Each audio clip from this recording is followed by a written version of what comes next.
The crash echoed through Red Hollow like a gunshot. Clara Whitlock's hands froze mid-motion as porcelain exploded across the plank floor. Her music box, the one she'd saved 9 months to order from Chicago, now shattered beneath the muddy boot of a stranger who'd just kicked open her door like he owned the damn place. She didn't scream. She didn't gasp. She went cold.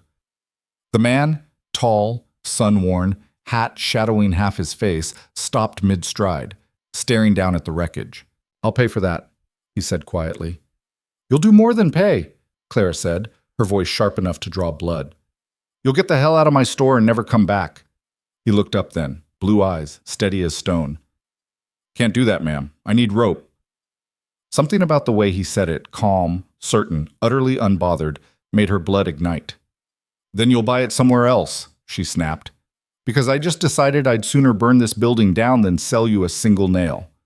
He studied her for a long, unreadable moment.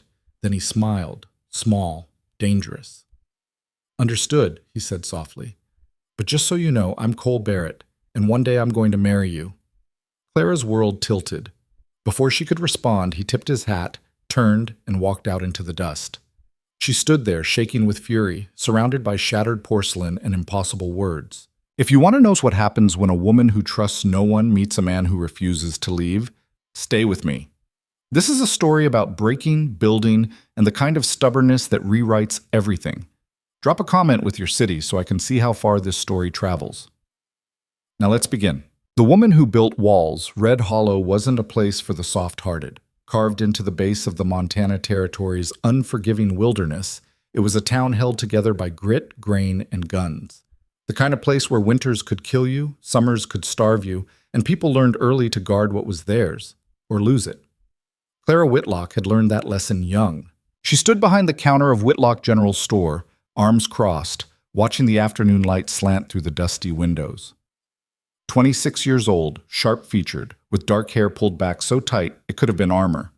She wore practical gray cotton, sleeves rolled to her elbows, no jewelry, no softness. Her father's apron hung on a peg behind her. Too big, never worn. She'd taken it down once after his funeral, held it for exactly 10 seconds, then put it back. Sentiment was a luxury she couldn't afford. The store smelled of coffee, leather, and linseed oil. Shelves lined every wall. Canned goods, dry beans, fabric bolts, tobacco tins, tools, ammunition. Everything organized with military precision. Every item accounted for. Every transaction recorded in her ledger with flawless penmanship. Control was survival. "Miss Clara?" She glanced toward the voice. Young Timothy Morse stood near the door, hat in hand, looking nervous. "Ma'am, my mother wanted to know if you could extend credit just until—" "No!" Timothy flinched. "But she said—" "I don't care what she said. Your family already owes me $17. Pay that first, then we'll talk." The boy's face flushed red. "My pa's been sick. We're good for it, I swear." "Everyone's good for it until they're not." Clara's voice didn't rise, didn't soften. "Cash or trade, Timothy? Those are the terms, same as everyone else." He stared at her, hurt flickering across his young face. Then he turned and left without another word. Clara watched him go, her expression unchanging. She knew what they said about her in town. Cold, heartless, mean as a rattlesnake with a toothache. She'd heard the whispers. How she'd turned into her father's son instead of finding herself a husband, like a decent woman should. How she ran that store like a prison warden. How she'd die alone and probably prefer it that way. Let them talk. She'd seen what happened to women who trusted too easily, who softened, who believed in promises. Her mother had been one of them. Beautiful, gentle Margaret Whitlock, who'd believed every word her charming husband spoke, right up until the day he gambled away half their savings on a silver mine scheme and drank himself into an early grave trying to forget it. Clara had been 60. She'd watched her mother waste away with grief, clinging to the memory of a man who'd destroyed them both with his weakness. Never again. Clara had rebuilt the store from near bankruptcy through sheer force of will. No help, no partners, no sentiment. She'd worked 18-hour days, learned the books, negotiated with suppliers who tried to cheat her, and enforced every debt with ruthless consistency. 5 years later, Whitlock General was the most profitable business in Red Hollow, and Clara trusted exactly no one. She returned to her inventory count, pencil moving across the ledger in quick, precise strokes. The afternoon stretched quiet around her. A few customers drifted in and out. Old Mrs. Patterson buying thread, Jackson, the blacksmith, settling his monthly account, a drifter purchasing jerky and hardtack without meeting her eyes. Clara handled each transaction with mechanical efficiency. Then the door crashed open. Not a gentle push, not a polite entrance. A full-force kick that sent the door slamming against the wall hard enough to rattle the windows. Clara's head snapped up. A man stood silhouetted in the doorway, backlit by the fierce afternoon sun. Tall, easily over 6 feet, broad shoulders straining against a work-worn shirt, dusty leather chaps, boots caked with mud and something else. Horse sweat, maybe. Or worse. He strode in with the kind of confidence that came from never being told no. And his boot came down directly on the small wooden crate Clara had set carefully beside the counter. The crate she'd been waiting 3 months to receive, the one containing the single item she'd purchased for herself in 5 years. Crash! Porcelain exploded, delicate mechanisms shattered. The music box, a beautiful German-made piece with a painted pastoral scene and a movement that played Brahms' lullaby, died in an instant of careless destruction. Clara's world stopped. The man froze mid-stride, looking down. "Hell," he muttered. Clara couldn't breathe, couldn't move. She stared at the wreckage. Fragments of painted porcelain, twisted brass gears, the tiny broken ballerina that had twirled so perfectly when she'd tested it in the catalog office. 9 months of saving, 9 months of setting aside $3 here, $5 there, denying herself everything except bare necessities. 9 months of imagining the moment she'd finally wind the key and hear music fill the empty silence of her quarters upstairs. Gone. Destroyed by a careless stranger who couldn't be bothered to watch where he stepped. Something snapped inside her. "Get out!" Her voice came out low, deadly calm. The man looked up. She got her first clear look at his face. Square-jawed, weathered, maybe 35. Crow's feet at the corners of pale blue eyes that had seen too much sun, a scar cutting through his left eyebrow. The kind of face that belonged to someone who worked hard and expected the world to accommodate him. "Ma'am, I'm real sorry about—" "I don't care." Clara's hands were shaking now, rage building like steam in a sealed kettle. "I don't care what you're sorry about. I don't care what you need. Get out of my store." He had the audacity to stay calm. "I'll pay for the damage. Whatever it cost 9 months." The words came out sharp, raw. 9 months of saving, 9 months of waiting. And you destroyed it in half a second because you're too careless to watch where you put your goddamn feet. Something flickered in his expression. Not guilt exactly. Recognition, maybe. "I understand you're upset. You understand nothing." Clara came around the counter now, fury propelling her forward. She was tall for a woman, 5'8", but he still had half a foot on her. She didn't care. That music box was ordered special from Chicago. It can't be replaced. It can't be fixed. And no amount of your money will change that. He watched her approach, unnaturally still, like a man accustomed to angry creatures. "Then what do you want?" he asked quietly. "I want you gone. I want you to never set foot in this store again. I want—" She stopped herself, breathing hard. "I want you to understand that some things, once broken, can't be made whole." The silence stretched between them. Dust motes drifted in the slanted sunlight. Then he spoke, voice low and certain. "I'll find you another one. A better one." Clara laughed, bitter, sharp. "There is no other one. That was a limited edition. The craftsman died last year. It's gone. Then I'll find something else. Something worth 9 months. I don't want your substitutes. I want you out." He studied her for a long moment. Those blue eyes moved across her face like he was reading a map, cataloging every line of fury, every rigid angle of her posture. Finally, he nodded. "Understood." He turned toward the door, stopped, looked back. "Name's Cole Barrett, ma'am. I run horses about 5 miles north, and just so we're clear—" His mouth curved slightly. Not quite a smile. Something more dangerous. "One day, I'm going to marry you."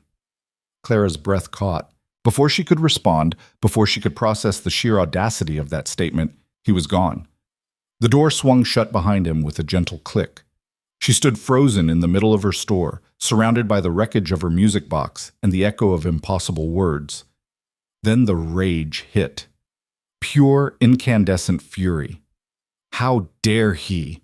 How dare he destroy her property, dismiss her anger, and then have the unmitigated gall to declare some kind of romantic intention like she was a prize to be claimed. Clara stormed to the door and locked it, flipped the sign to closed, even though it was barely 3 o'clock, marched upstairs to her private quarters and paced the small room like a caged animal. She didn't cry? She never cried. But her hands shook as she poured herself a glass of whiskey, her father's bottle, barely touched since his death, and downed it in one burning swallow. "Marry me." The words replayed in her head, each repetition stoking the fire higher. She'd had exactly 3 marriage proposals in her life. The first from Thomas Yardley when she was 19, a soft-handed banker's son who'd wanted a civilized wife to host his dinner parties. She'd told him she'd rather eat glass. The second from Gerald Hutchins at 22, a widower with 4 children who'd made it clear he needed a housekeeper more than a partner. She'd informed him she wasn't a broodmare or a servant. The third from Samuel Greaves last year, a perfectly respectable cattle rancher who'd courted her properly for 3 months before proposing. He'd been kind, patient, financially stable. Everything she should want. She'd said no, because she'd seen the way he looked at her store, her ledgers, her independence, like obstacles to be managed, like problems to be solved once they were married and he could help her make better decisions. Clara had learned early, marriage meant surrender, meant trusting someone else with everything you'd built, meant watching them destroy it through weakness or greed or simple carelessness. No, no, no. She'd sworn she would die alone before she'd give any man that power. And now this careless, arrogant stranger had crashed into her life, destroyed something precious, and declared his intention like it was a foregone conclusion. Like she had no say in the matter, like her refusal was just an obstacle to be overcome. Clara set down the empty glass with careful precision. "Never," she said aloud to the empty room. "I would burn in hell before I married Cole Barrett." The words felt good, solid, true. She would forget about him. He'd realize the impossibility of his ridiculous declaration and disappear back to wherever horse ranchers disappeared to. Life would return to normal. The universe, Clara had learned, rarely accommodated her plans. The man who wouldn't leave. 3 days passed. Clara threw herself into work with renewed intensity. She reorganized the entire dry goods section, renegotiated terms with her fabric supplier, collected on 4 outstanding debts, stayed open late, woke early. Anything to avoid thinking about broken music boxes and impossible declarations. On the 4th morning, she was arranging a new shipment of canned peaches when the bell above the door chimed. She didn't look up. "Store opens at 8. You're early." "I know." That voice, low, calm, utterly unbothered. Clara's head snapped up. Cole Barrett stood in her doorway, hat in hand this time, looking exactly as he had 4 days ago. Same work clothes, same weathered face, same unreadable expression, and in his hands, wrapped carefully in canvas, was a package. "I told you never to come back," Clara said, her voice ice. "You did." He stepped inside, moving with that same deliberate confidence.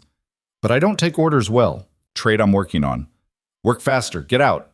He ignored her, crossing to the counter and setting down the package with unexpected gentleness. "I said there was no replacement for what I broke. I meant it." His fingers moved to unwrap the canvas. "But I also said I'd find something worth 9 months, so I did."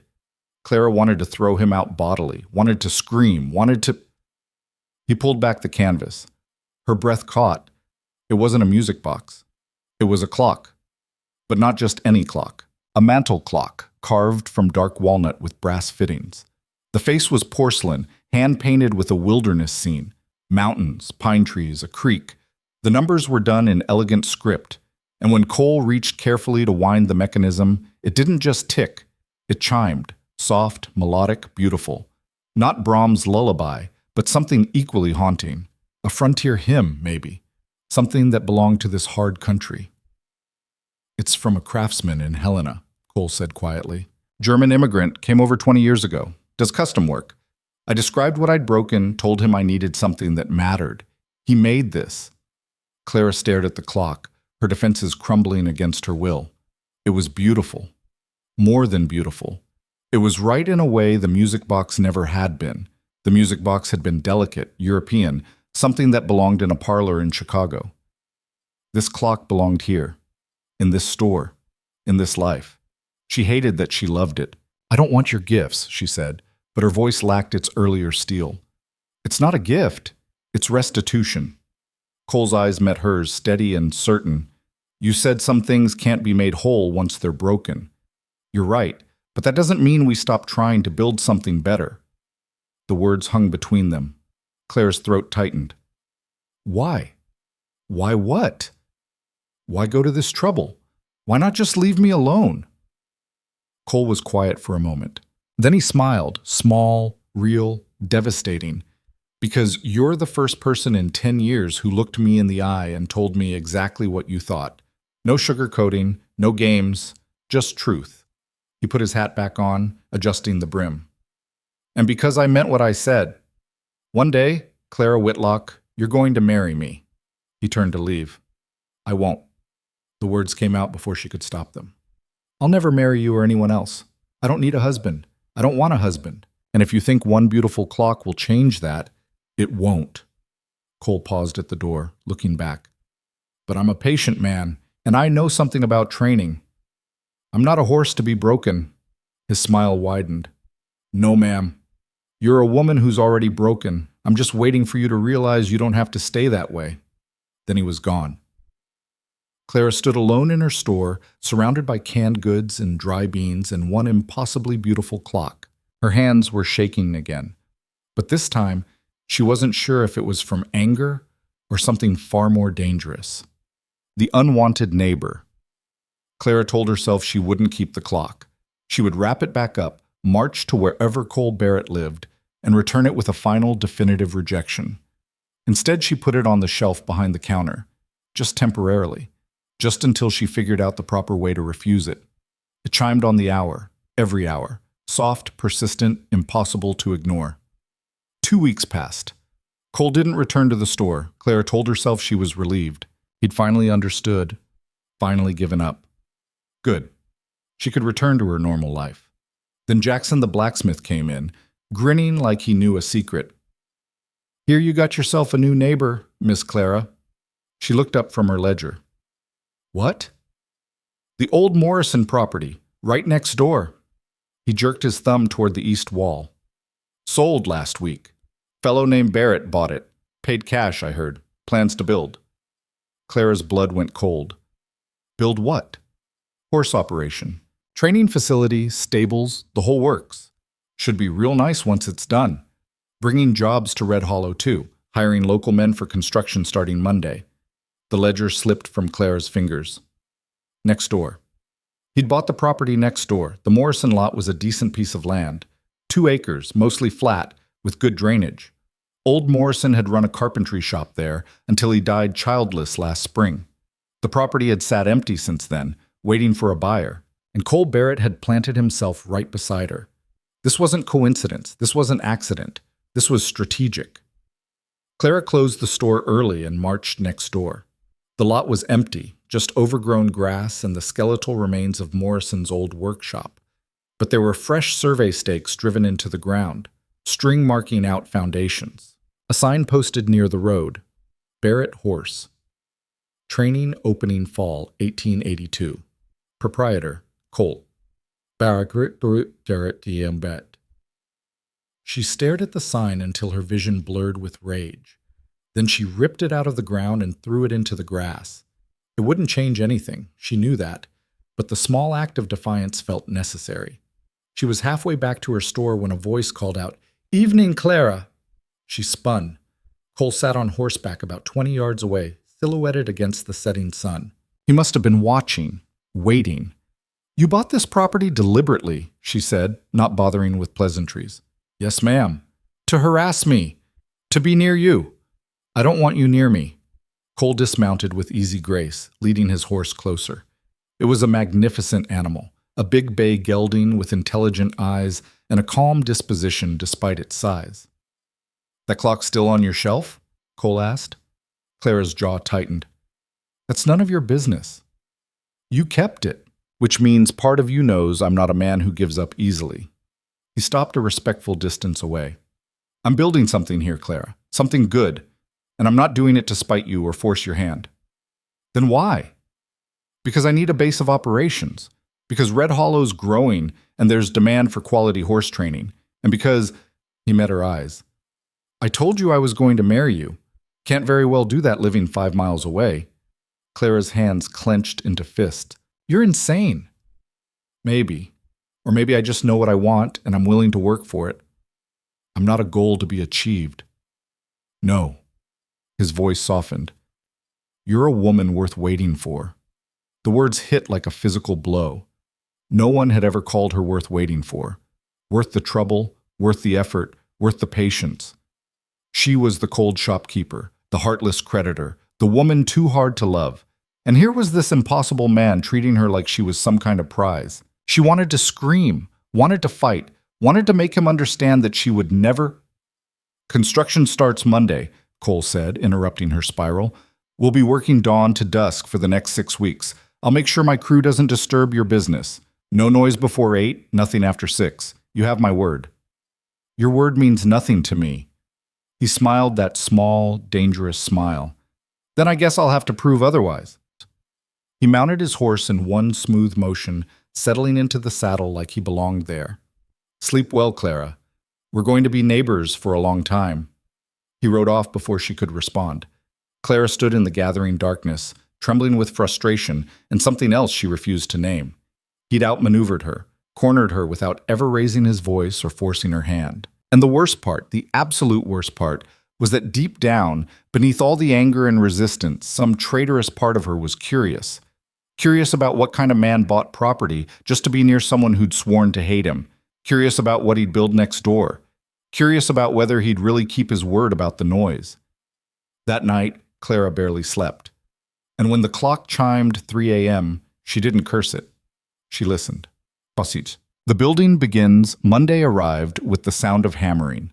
Clara had prepared herself for chaos, for noise and disruption, and the constant invasion of her space.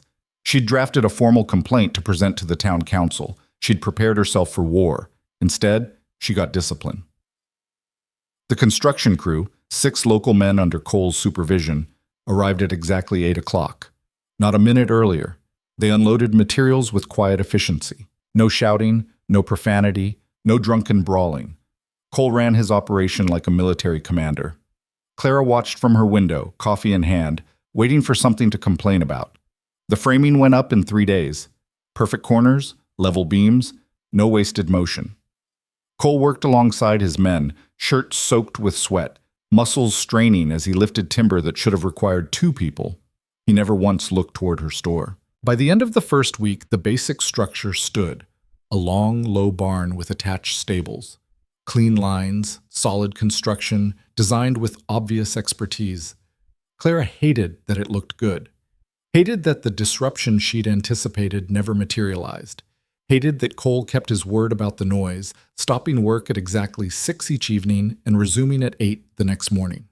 She had nothing to fight, customers noticed. Of course they did. "That Barrett fellow's quite the worker," Mrs. Patterson commented while buying ribbon. "And so polite. Helped my husband fix our wagon wheel last week. Wouldn't accept a penny." "His crew's staying at the boarding house," Jackson added during his next visit. "Respectful boys, not causing any trouble. Town's lucky to have the business." Even young Timothy Morse, who Clara had turned away weeks ago, came back with cash in hand. "My pa's working construction for Mr. Barrett," the boy said, counting out coins with obvious pride. "Says he's the fairest boss he's ever had. Pays weekly, on time, every time." Clara took the payment, marked the ledger, and said nothing. But inside, something shifted. She'd expected Cole to be careless, arrogant, the kind of man who bulldozed through life expecting the world to accommodate him. Instead, he was methodical, honorable, the kind of man who did exactly what he said he'd do. It was infuriating. The second week, Clara noticed something else. Cole's crew worked in rotating shifts. Every few days, two men would disappear for hours while the others continued. She couldn't figure out the pattern until she overheard Jackson explaining it to another customer. Barrett's got them helping around town in their off hours. Repaired the church roof yesterday. Fixed Mrs. Patterson's fence. Helped the widow Green with her firewood. Says it's good for morale to do community service. Claire's pencil snapped in her hand. He wasn't just building a business. He was building goodwill. Making himself indispensable to Red Hollow. Turning himself into a pillar of the community. All while she remained the cold shopkeeper who charged widows full price and never extended credit. The comparison was obvious. Deliberate.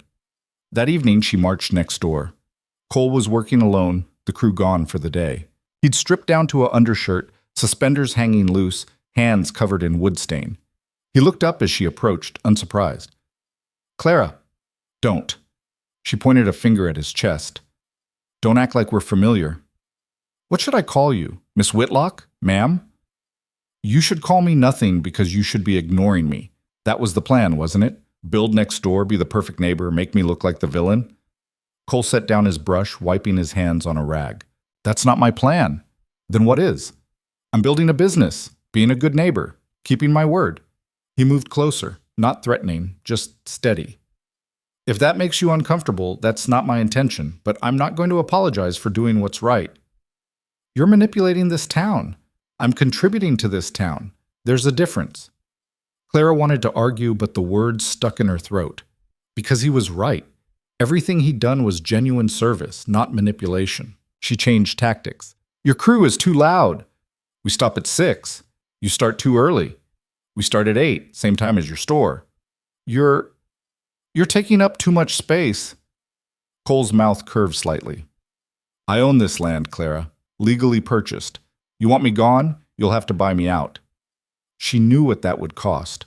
Far more than she had liquid. He'd made sure of that. "This is harassment," she said, but even she could hear the weakness in her voice. "This is patience," Cole corrected gently. "I told you I was a patient man."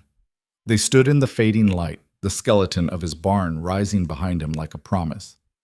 Clara searched for something cutting to say, some final devastating remark that would put him in his place.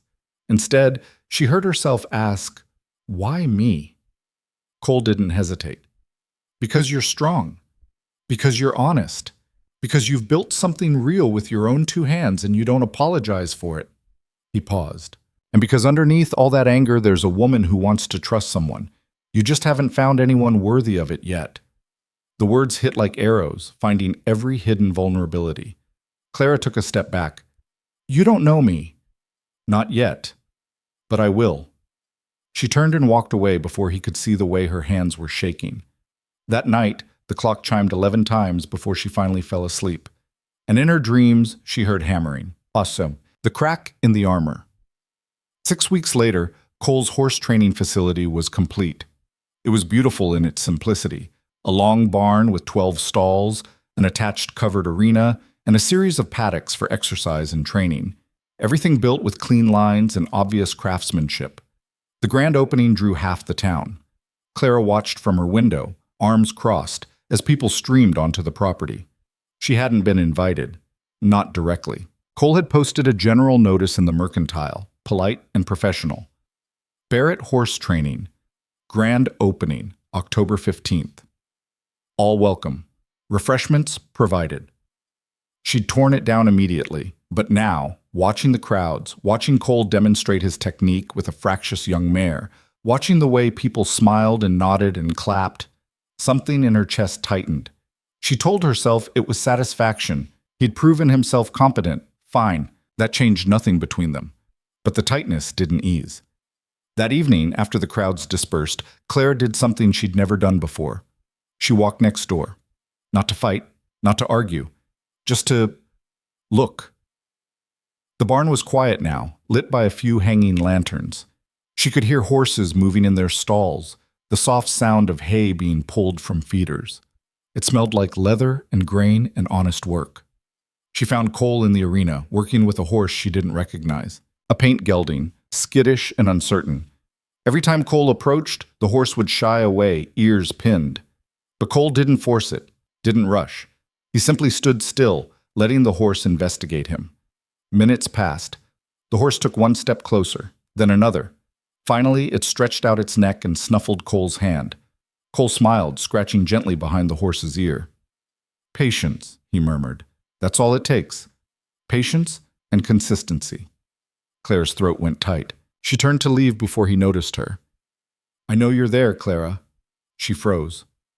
Cole didn't turn around, still focused on the horse. You move quiet, but not quiet enough. Not for someone who's been listening for you. Heat rushed to her face. I didn't. It's all right. You're welcome here any time. He finally looked at her, expression open. Want to meet him? His name's Rebel. Owner gave up on him, said he was too wild to train. And you think you can fix him? I don't fix horses, Clara. I just help them remember they don't have to be afraid all the time. The words landed like a physical blow. Clara stepped into the arena before she could second-guess herself. Rebel's ears swiveled toward her, body tensing. Easy, Cole said softly. Not to the horse, to her. Don't look him in the eye. Don't approach directly. Just exist near him. Let him get used to you. Clara stopped, standing at an angle like Cole had instructed, feeling ridiculous, vulnerable. Rebel watched her with dark, suspicious eyes. Minutes passed. Then, slowly, the horse took one careful step toward her. Clara's breath caught. That's it, Cole murmured. You're not a threat. You're just there, present. Another step. Then another. Rebel stretched out his neck, nostrils flaring as he investigated her scent. Clara remained perfectly still. The horse's nose touched her shoulder, soft, tentative, testing. Something cracked inside her chest. Why does this work? She asked, voice barely above a whisper. Because force creates resistance. Patience creates trust. Cole moved to stand beside her, not touching, just close. Broken things don't heal when you push them. They heal when you give them space to remember what wholeness feels like. Clara turned to look at him then. Really look. At the man who'd crashed into her store and shattered her carefully controlled world. Who'd refused to leave when she demanded it. Who'd bought property next door and built something beautiful. Who kept his word about every small promise and never asked for anything in return. Who looked at her like she was worth the wait. I'm not a project to be fixed, she said, but there was no heat in it. I know. You're a woman who's already whole. You just don't trust it yet. Rebel bumped her shoulder gently, asking for attention. Clara raised her hand, slowly, carefully, and touched his neck. The horse didn't bolt, neither did she. Cole smiled. Progress. The storm gathering. October faded into November. The first snow dusted Red Hollow's streets, and Clara's store entered its busiest season. Everyone stocking up for winter. Everyone preparing for the months of isolation ahead. She threw herself into work with renewed intensity, determined to ignore Cole Barrett's continued presence next door. It proved impossible. His business thrived. Horses arrived from across the territory, problem animals that other trainers had given up on. And one by one, Cole worked his quiet magic. Patience, consistency, reward without force. People talked about the miracle worker next door, about the man who could gentle the wildest horse, about his integrity, his fairness, his strength, and always, always, about how Clara Whitlock still refused to give him the time of day. The comparisons were inevitable. The cold shopkeeper versus the patient horseman. The woman who never extended credit versus the man who'd repaired half the town's problems for free. Clara felt the tide of public opinion shifting. She told herself she didn't care. She was lying. The crack Cole had opened in her armor that night in the arena continued to widen. She found herself watching his operation more often, noticing the way he handled difficult animals, the way he trained young Timothy Morse, who'd quit school to work at the stable, with the same patient consistency he showed the horses, the way he never, ever pushed. Early December brought the first real storm. Clara woke to howling wind and snow coming down in sheets. She dressed quickly and went downstairs to open the store, knowing people would need supplies. By noon, the storm had worsened. Visibility dropped to nothing. The temperature plummeted. At 2 o'clock, the door burst open. Actually burst, the wind ripping it from its hinges with a crack like a gunshot. Snow poured in. Clara rushed forward, trying to grab the door, but the wind was too strong. Then Cole was there. She didn't know where he'd come from, didn't know how he'd made it through the whiteout, but suddenly his hands were on the door, muscles straining as he fought the wind. "Get back!" he shouted over the storm. Clara ignored him, adding her weight to his. Together they wrestled the door closed. Cole braced it with his shoulder while Clara frantically searched for something to secure it. "The deadbolt's stripped!" she yelled. "I know! I need—" The wind hit again. The door shuddered. Cole's feet slipped on the wet floor. Clara grabbed a heavy trunk from beside the counter, dragging it across the room. Together, they shoved it against the door. It held, barely. They stood there, breathing hard, soaked with snow and freezing rain. "You shouldn't be out in this," Clara said, shivering. "Neither should you. Stores should be closed. People need supplies. People need to stay home. This isn't passing, Clara. This is a 3-day blow." As if to prove his point, the wind shrieked around the building. Something crashed outside, a sign maybe, or someone's fence. Clara looked toward the window. She couldn't see more than 2 feet through the white. "My horses are secured," Cole said, reading her thoughts. "Stable's built for this. Timothy's there with them. He'll be fine." "Then why are you here?" Cole looked at her, water dripping from his hair, clothes plastered to his body. "Because I knew you'd be here. And I knew you'd need help." The simple honesty of it stole her breath. Another gust of wind hit. The trunk scraped backward an inch. "That won't hold long," Cole said grimly. "Is there another exit?" "Back door. It's more sheltered." "Show me." They moved through the store together. Clara grabbed supplies as they went. Blankets, matches, candles. The back door was indeed more protected, set in a small alcove that faced east, away from the worst of the wind. Cole examined it, testing the lock. "This'll hold. We should secure the front entrance better, then ride this out." "We?" He met her eyes. "I'm not leaving you alone in this. Not negotiable." Clara wanted to argue, wanted to assert her independence, her capability, her absolute lack of need for his protection. But the truth was, she'd been terrified. And having him here, solid and capable and utterly calm in the chaos, she nodded. They spent the next hour reinforcing the front door, moving heavy crates and barrels to create a barricade. The storm raged outside, shaking the building, finding every crack and gap to force cold air through. Finally, they retreated to the back room where Clara kept her small living quarters. It was the first time anyone had been in her private space since her father died.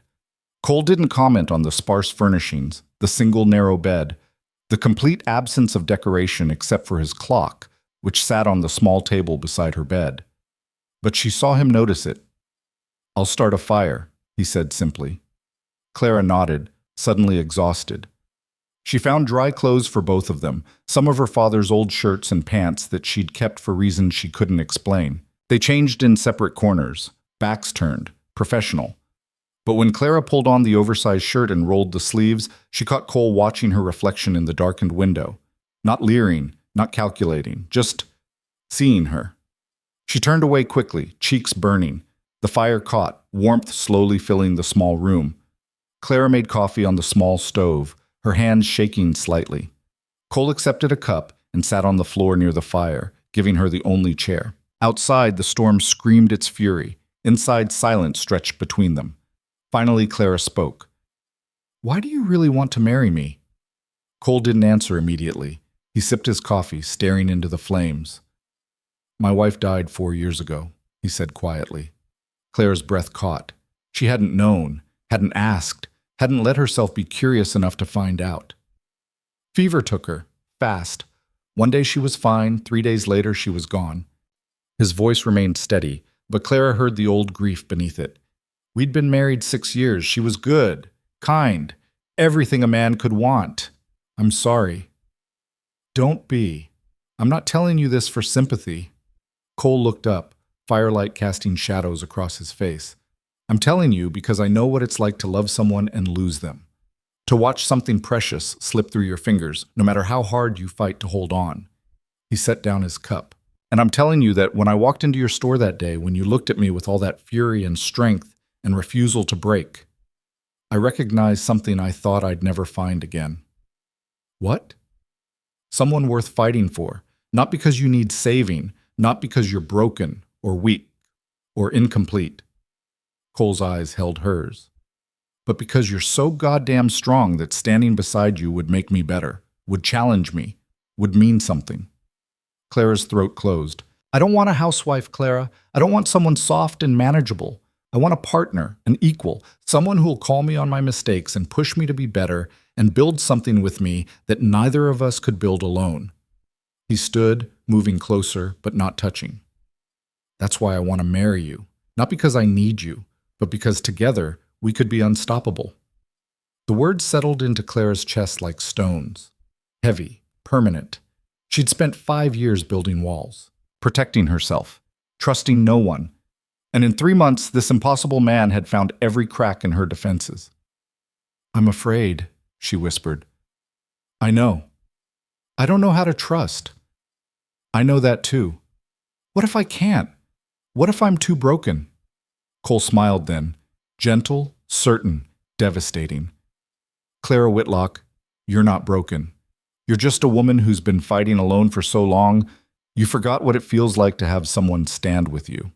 He held out his hand. Let me stand with you just for tonight, just through this storm, and tomorrow, if you want me gone, I'll go. Clara stared at his outstretched hand. Outside, the blizzard raged. Inside, her walls crumbled.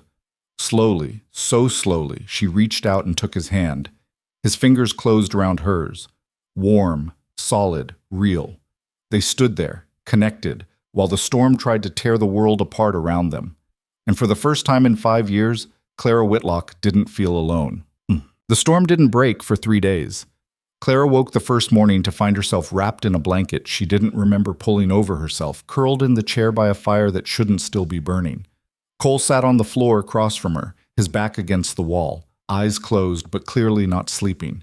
His hand rested near the poker, ready to tend the flames. He'd stayed awake all night, keeping her warm. Something shifted in her chest, a tectonic movement she couldn't name and didn't want to examine. She sat up carefully, trying not to wake him, but his eyes opened immediately. Morning, he said, voice rough with exhaustion. You should have slept. Someone needed to watch the fire.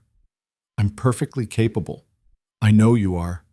Cole stood, stretching muscles that had to be screaming from a night on the floor. But you don't have to be capable alone anymore. That's the point.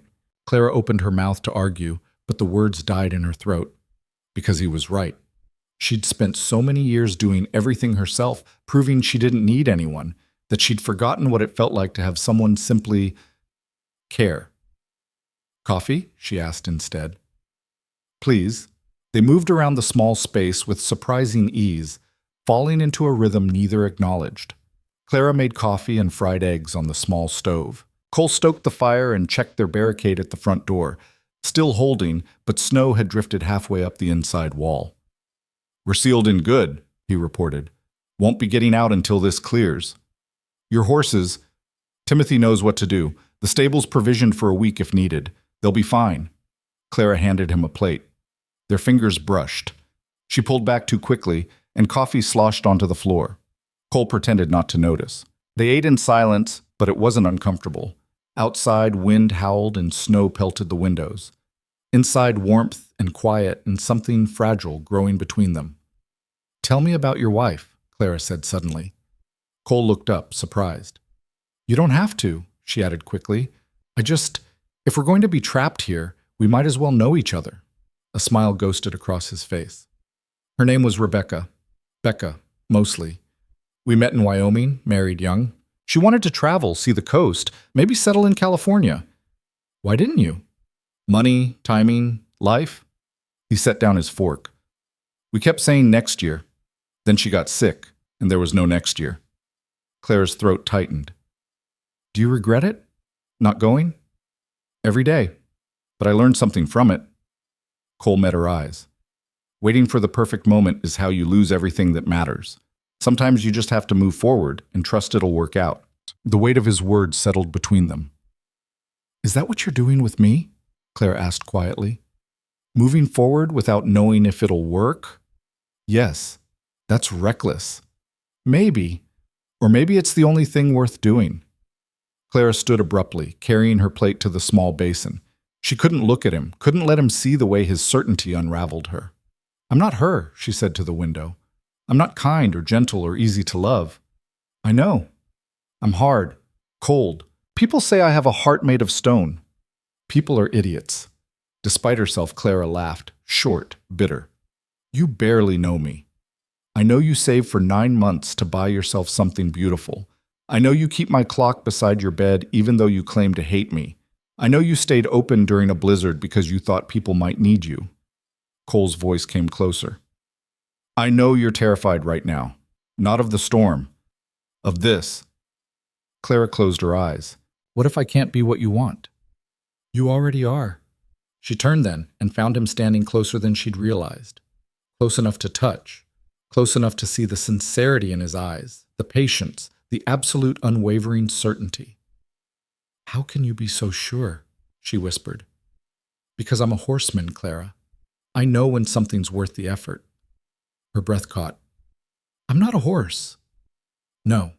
You're a woman who's been running scared for so long you've forgotten how to stand still.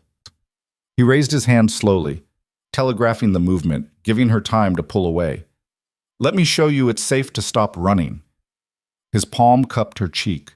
Warm, calloused, gentle. Clara should have pulled back, should have slapped his hand away, should have reinforced her walls and reminded him that she'd never asked for this. Instead, she leaned into his touch, just slightly, just enough. Cole's thumb brushed her cheekbone. There you are. This doesn't mean...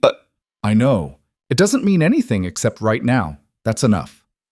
And somehow, impossibly, it was. They stood there while the storm raged outside, connected by nothing more than his hand on her face and her refusal to pull away. It wasn't a kiss, wasn't even an embrace, but it was more intimate than anything Clara had allowed in years.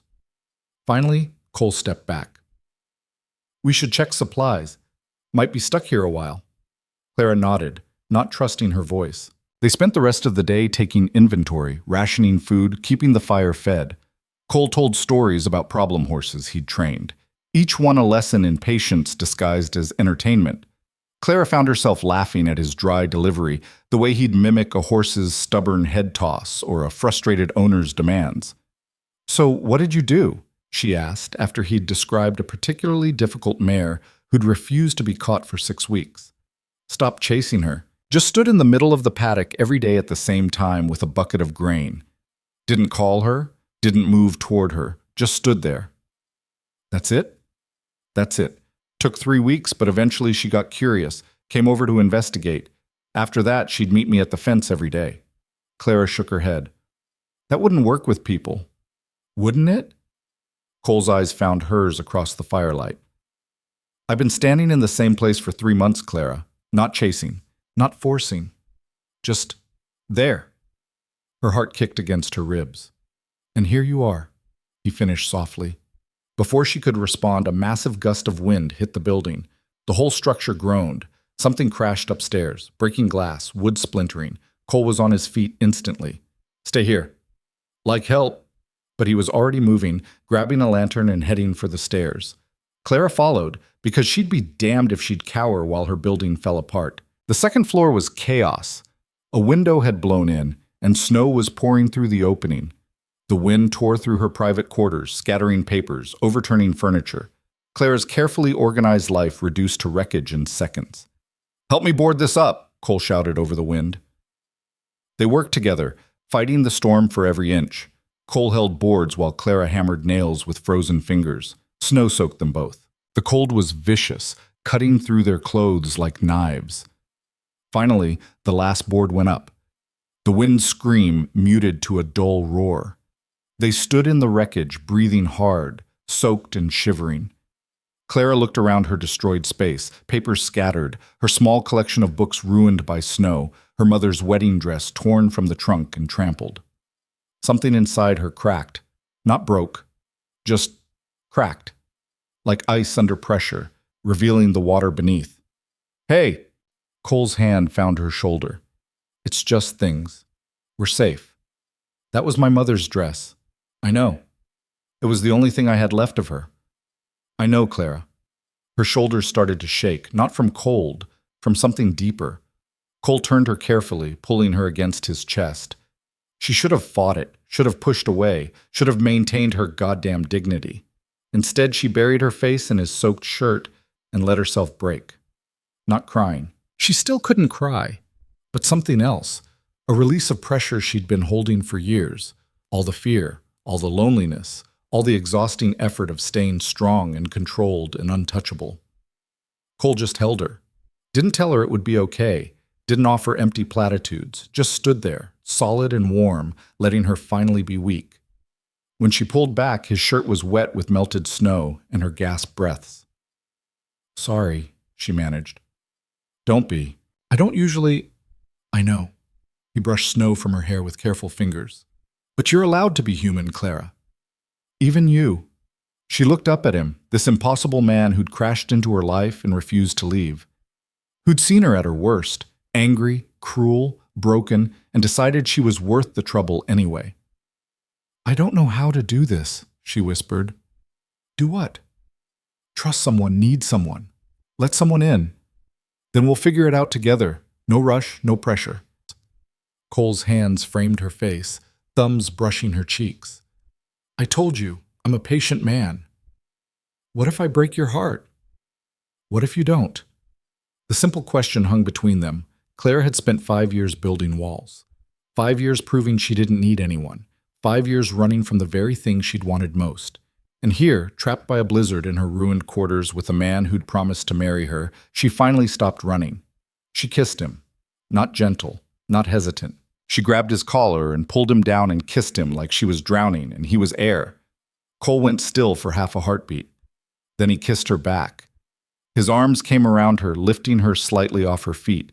The kiss was fierce, desperate, 5 years of loneliness and 3 months of tension exploding between them. Clara's fingers tangled in his hair. Cole's hand spanned her waist, then her back, pulling her closer. When they finally broke apart, both breathing hard, Clara's walls were rubble. "That mean what I think it means?" Cole asked, voice rough. "It means shut up and kiss me again." He did. They stumbled downstairs, still kissing, barely making it to the makeshift bed by the fire before gravity took over. Clara landed on top of him, and he made a sound that was half laugh, half groan. "You sure about this?" he managed between kisses. "Stop talking." "Yes, ma'am." They made love on a pile of blankets while the storm tried to tear the world apart. It wasn't gentle or romantic or anything like the novels Clara had read as a girl. It was raw and real and desperately human. Two people who'd been alone too long finally finding connection. Afterward, they lay tangled together, firelight painting shadows across bare skin. Clara's head rested on Cole's chest, listening to his heartbeat slow. "I'm still angry you broke my music box," she said into the quiet. Cole's chest shook with silent laughter. "I know. And I'm not promising anything beyond right now. I know that too. But I'm keeping the clock." "Good." Clara propped herself up on one elbow, looking down at him. His hair was mussed, a scratch on his shoulder from her nails, his eyes half closed with satisfaction. "You really think this could work?" she asked quietly. "I know it will." "How?" Cole's hand came up, fingers threading through her loose hair. "Because I've been training horses for 15 years, Clara. And the most important thing I've learned is that the wildest ones, the ones everyone else gives up on, those are the ones worth everything once they decide to trust you. I'm not wild, I'm just careful. You're terrified, but that's okay. I'll be patient enough for both of us." Clara lowered her head, resting her forehead against his. "What if I hurt you? Then I'll heal. What if you don't?" That question again. The one she didn't have an answer for. So instead of answering, she kissed him again. Slower this time, gentler. Like maybe, just maybe, she was starting to believe.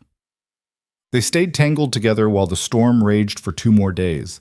They talked about everything, her father's death and the store's near bankruptcy, his wife's illness and the guilt of surviving her, Clara's mother, and Cole's childhood in Wyoming.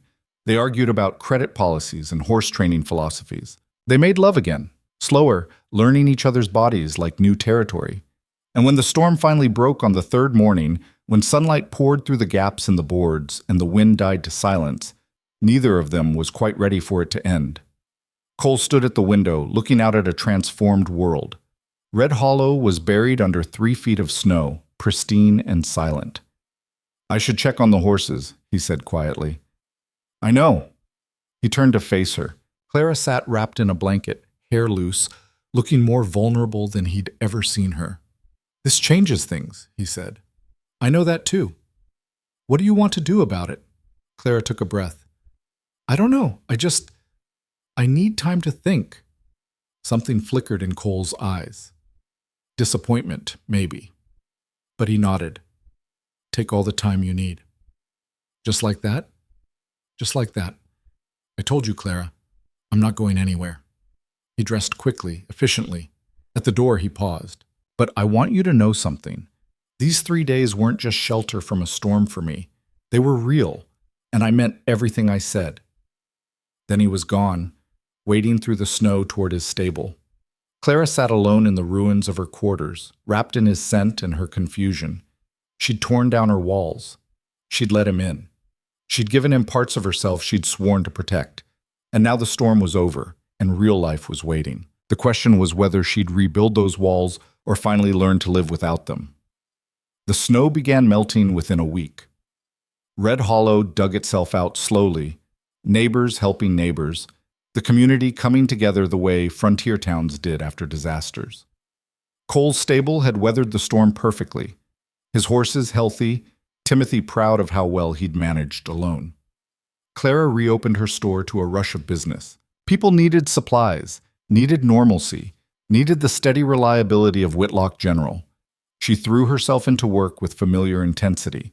But something had changed. Customers noticed it immediately. Clara's edges seemed softer somehow. Not weak, she still enforced payment terms with iron consistency, but there was a warmth that hadn't been there before.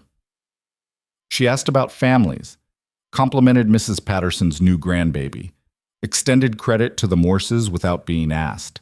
"You feeling all right, Miss Clara?" Jackson asked during one transaction. "You seem different."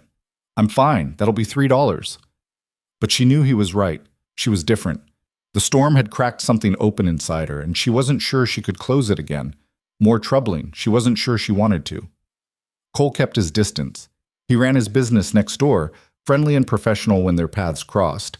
But he didn't push. Didn't mention the 3 days they'd spent wrapped in each other. Didn't ask questions Clara couldn't answer. True to his word, he was patient. It was driving her insane. 2 weeks after the storm, Clara walked next door. It was evening, the sun setting in violent oranges and purples. She found Cole in the arena working with Rebel, the paint gelding who'd been making steady progress.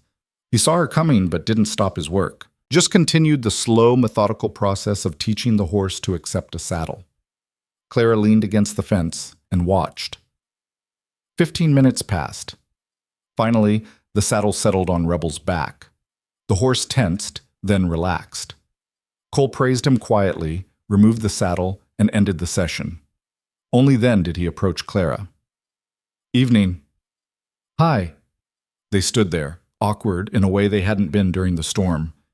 "He's doing well," Clara offered. "Getting there. Still doesn't trust completely, but he's learning." The parallel wasn't lost on either of them. "Cole, Clara stopped, frustrated with herself. "I've been thinking."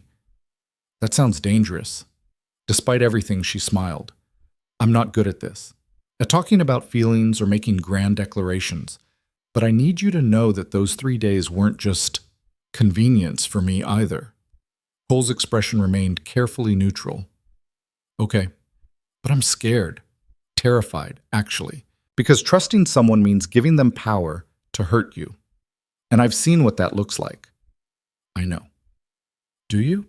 Do you really understand what you're asking for?" Cole climbed over the fence in one smooth motion, landing beside her. "I'm asking for a chance. Not a guarantee. Not a promise. Just a chance to prove that not everyone breaks the things they touch." Clara's throat tightened. "What if I can't give you more than that? Then we start with what you can give and build from there."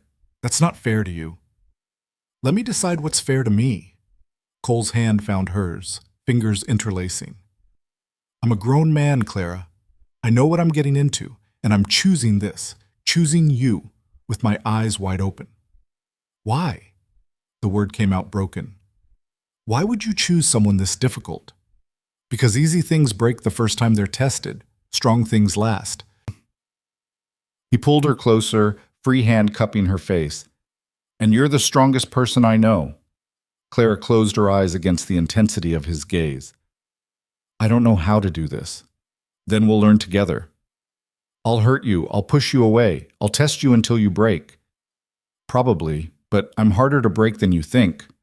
Cole, tell me you don't feel this. Tell me those 3 days were just physical and I'll walk away right now. I'll be your neighbor, nothing more. Professional and distant. His thumb brushed her cheek. But if there's even a chance you feel what I feel, then give me that chance. That's all I'm asking. Clara opened her eyes, looked at this impossible man who'd crashed into her life and refused to leave, who'd been patient when she'd been cruel, who'd held her when she'd broken, who'd given her space when she'd needed it, who was standing here now offering her everything and asking for almost nothing in return. The smart choice was to walk away, protect herself, maintain her independence. But Clara was tired of smart choices. I feel it, she whispered. It terrifies me, but I feel it. Cole's smile was sunrise breaking. That's enough. He kissed her then, gentle and sure, like sealing a promise. When they broke apart, Clara rested her forehead against his chest. I don't know what happens now. Now we take it one day at a time. No pressure, no expectations beyond showing up. That's simple. That's simple. Clara pulled back enough to meet his eyes. I'm still not promising to marry you. I know. And I'm not moving in with you or changing how I run my business. Wouldn't ask you to. But She took a breath. I'm willing to try. To see where this goes. If you're still interested. Cole's grin was devastating. Clara Whitlock, I've been interested since the moment you threw me out of your store. This isn't news. Despite herself, Clara laughed. Actually laughed. Light and real and free. You're impossible. So I've been told. They stood there in the gathering darkness, hands linked, something fragile and new growing between them. It wasn't surrender. It wasn't weakness. It was the first step towards something neither of them had dared to hope for. And for the first time in 5 years, Clara Whitlock allowed herself to believe that maybe, just maybe, trust was possible after all. The town noticed within days, not because Clara and Cole made any public declarations or changed their behavior dramatically, but Red Hollow was small, and people paid attention. They noticed Cole stopping by the store each morning for coffee, noticed Clara walking to the stable in the evenings, noticed the way they stood close when they talked, the casual touches that spoke of intimacy earned rather than claimed. The gossip spread like wildfire. About damn time, Mrs. Patterson declared to anyone who'd listen. That girl's been alone too long, and Cole Barrett's a good man. Solid. Not everyone agreed. She'll eat him alive, Gerald Hutchins muttered to the men at the saloon. Woman like that doesn't soften. She'll take what she wants and throw him away when she's done. You're just bitter she turned you down, Jackson pointed out. I'm being realistic. Clara Whitlock doesn't need anyone. She's made that clear for years. But the truth was more complicated than either camp understood. Clara wasn't softening, and she wasn't using Cole. She was learning, painfully, slowly, how to let someone stand beside her without feeling like she was surrendering ground. It was the hardest thing she'd ever done. The first real test came 3 weeks after their conversation in the arena. Clara was closing the store when Thomas Yardley walked in, the banker's son who'd proposed to her 7 years ago and never quite forgiven her refusal. Clara, he removed his hat, smiling with practiced charm. You're looking well. Thomas, what do you want? Can't a man visit an old friend? We're not friends, we're barely acquaintances. His smile tightened. Still sharp as ever, I see. Though I hear you've been mellowing lately. Clara's hand stilled on the ledger she'd been closing. What's that supposed to mean? Just that the whole town's talking about you and the horse trainer. Quite the development. Thomas leaned against the counter with false casualness. I have to admit I'm surprised. I always thought you were too smart to fall for that kind of man. That kind of man. The rough type, all muscle and no refinement. I mean, he's fine for breaking horses, but hardly suitable for get out. Thomas blinked. Excuse me? I said get out, right now, before I throw you out. Clara, I'm simply... You're insulting a good man because you can't stand that I chose someone else, that I would choose anyone else. Clara came around the counter, rage building. You proposed to me because you wanted a decorative wife to host your parties and smile at your business associates. Cole sees me as a partner, an equal. So yes, I chose him. And I'd choose him 1,000 times over someone like you. Thomas's face flushed red. You'll regret this. When he gets tired of your Ice Queen act and moves on to someone warmer, the door opened. Cole stood in the threshold, taking in the scene with those calm blue eyes that missed nothing. Problem here? His voice was mild, but there was steel underneath. No problem, Thomas said quickly. I was just leaving. Good idea. Thomas grabbed his hat and practically fled. The door swung shut behind him. Clara stood trembling with fury and something else, a fierce protectiveness that surprised her. She'd defended Cole without thinking, without hesitation. You didn't have to do that, Cole said quietly. Yes, I did. He was insulting you. I've been insulted before. I'll survive. Well, I won't tolerate it.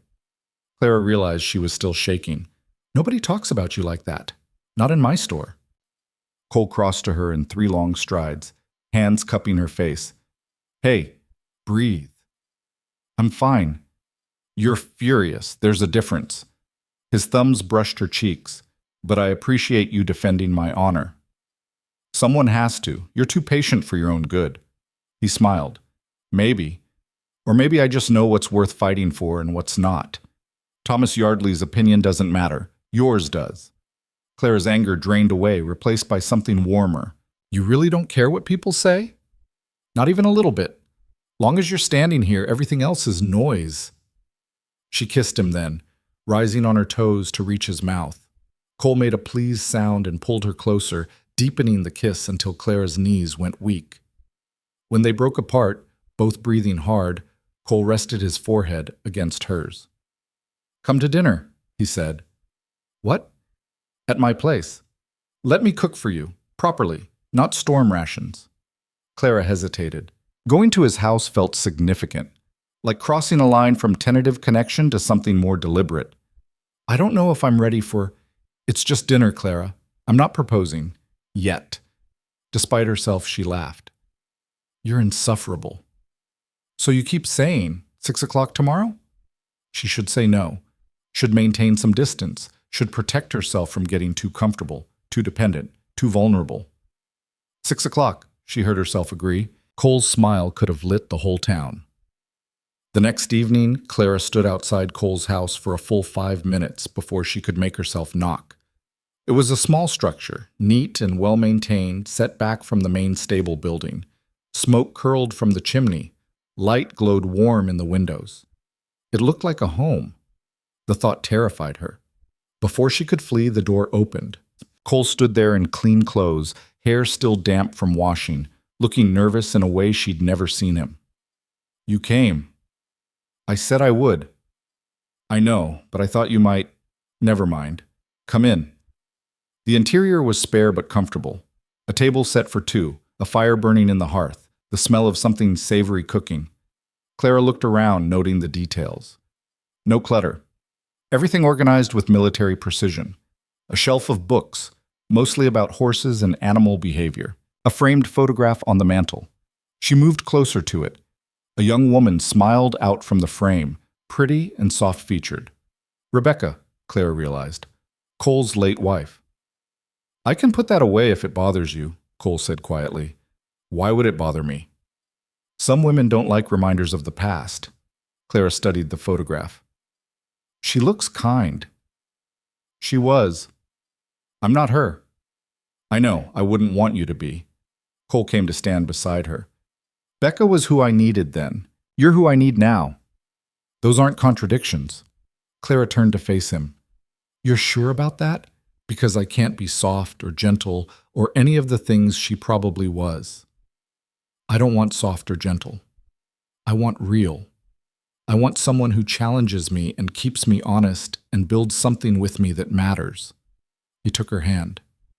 I want you, Clara, exactly as you are. Her throat closed. How do you do that? Do what?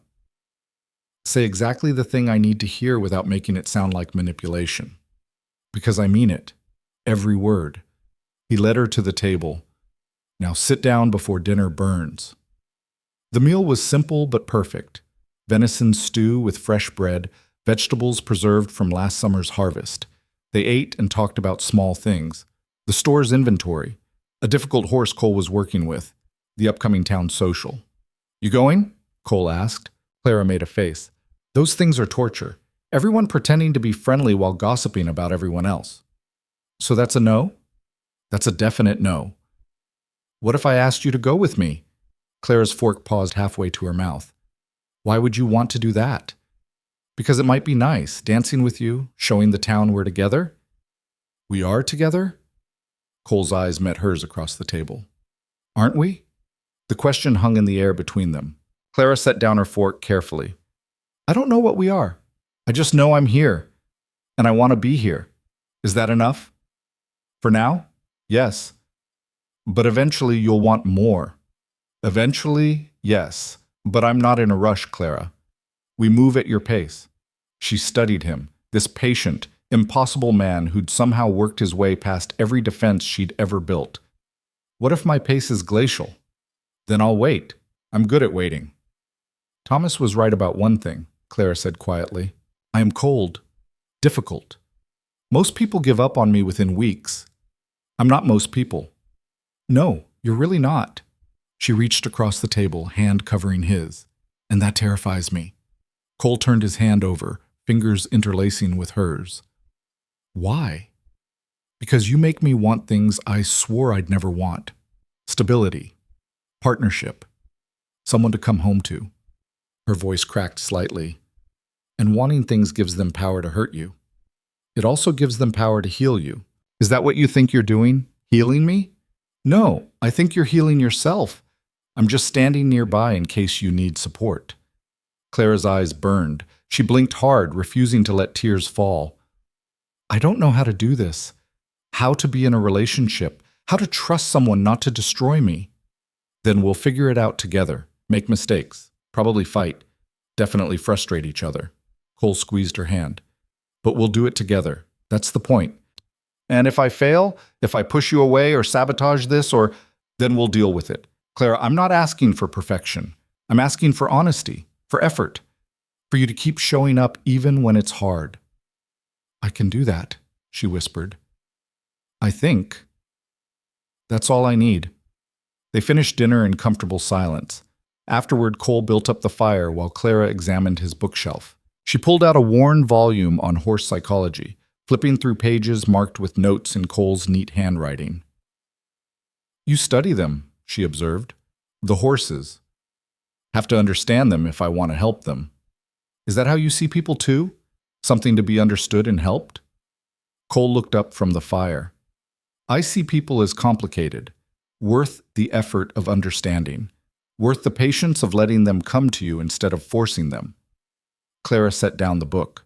That's what you're doing with me. Yes. Does it ever frustrate you, the waiting? Sometimes. But then I remember what I'm waiting for, and it's worth it. She crossed to where he sat by the fire, standing between his knees. Cole looked up at her, expression open and patient and full of something that made her chest tight.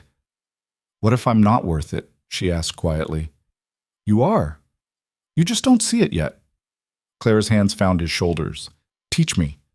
Teach you what? How to see myself the way you see me. Cole pulled her down onto his lap, arms wrapping around her waist. That might take a while. We've got time. Yeah, we do. He kissed her then, slow and deep and thorough. Clara melted into it, into him, letting herself feel safe in a way she never had before. His hands roamed her back, her sides, gentle and sure. She tangled her fingers in his hair, kissing him harder, needing more. Clara, Cole murmured against her mouth. If we keep going, I won't want to stop. Then don't. You sure? I'm here, aren't I? I'm choosing this. Choosing you. Something fierce lit in Cole's eyes. Say that again. I'm choosing you. He stood in one smooth motion, Clara in his arms, and carried her to the small bedroom. They made love slower this time, learning each other without the desperate urgency of the storm. Cole took his time, mapping every inch of her skin, finding the places that made her gasp and the touches that made her melt. And Clara let herself be vulnerable, let herself take as well as give, let herself feel without walls or armor or protection. Afterward, they lay tangled in his bed, firelight from the other room casting shadows across the ceiling. "I could get used to this," Clara said softly. "Good. That's the plan." She turned to look at him. "Don't get cocky. I'm still capable of changing my mind." "I know, but you won't." "How can you be so sure?" Cole pulled her closer, pressing a kiss to her forehead. "Because you're here. You keep showing up. You keep choosing this even when it scares you. That's not the behavior of someone who's going to run." Clara wanted to argue, but he was right. Despite all her fear, despite all her carefully constructed defenses, she kept coming back to him, kept choosing connection over isolation. Maybe that meant something. They stayed there for hours, talking in the darkness about everything and nothing. Cole told her about growing up in Wyoming, the ranch his family had lost to drought, the restlessness that had driven him to keep moving until he'd found this place. Clara talked about her father's slow decline, the way grief had hollowed him out until there was nothing left but whiskey and regret. "I swore I'd never be like him," she said, "never let anyone have that kind of power over me. And now? Now I'm terrified I'm breaking that promise." Cole was quiet for a moment. "You know what the difference is between you and your father?" "What?" "He ran from his pain. You face yours head on. That takes more courage than closing yourself off ever could." Clara's eyes burned again. "I'm not brave. You're the bravest person I know. You just don't recognize it yet." She buried her face in his shoulder, overwhelmed by the certainty in his voice, by the way he saw strength where she only saw weakness. Eventually, she had to leave. Couldn't spend the whole night, not yet.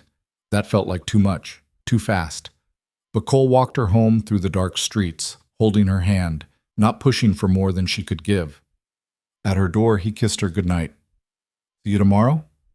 "I'm not going anywhere." His smile was sunrise. "Good." Clara watched him walk away, then climbed the stairs to her quarters. The clock he'd given her chimed 11 times.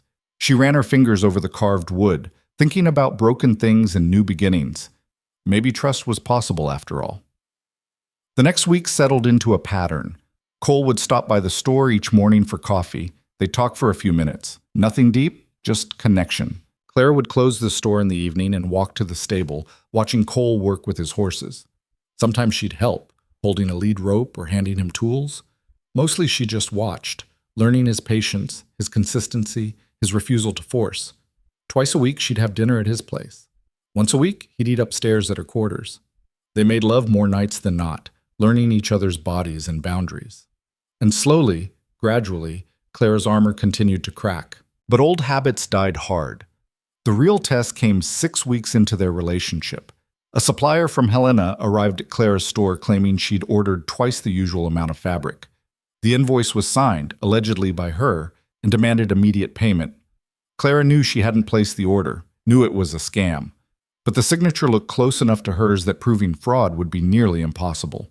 The supplier, a weaselly man named Crenshaw, stood his ground. "You ordered it, you pay for it. Otherwise, I'll take this to the territorial court." "The hell you will. I never—" "Signature's right there, miss. Unless you're calling me a forger?" Clara's hands clenched into fists. The fabric was worth nearly $200. Money she didn't have liquid. Money that would cripple her carefully maintained reserves. "I need time to review this," she said through gritted teeth. "You've got 24 hours. Then I file with the court." Crenshaw tipped his hat mockingly and left. Clara stood alone in her store, shaking with rage and fear. This kind of scam could destroy everything she'd built. Even if she eventually proved fraud, the legal fees and damage to her reputation would be catastrophic. She knew what she had to do. Handle it herself, find proof, fight back alone. That's what she'd always done. But for the first time, a different thought occurred to her. She could ask for help. The idea made her physically ill. Asking for help meant admitting weakness, meant depending on someone else, meant risking disappointment when they inevitably let her down.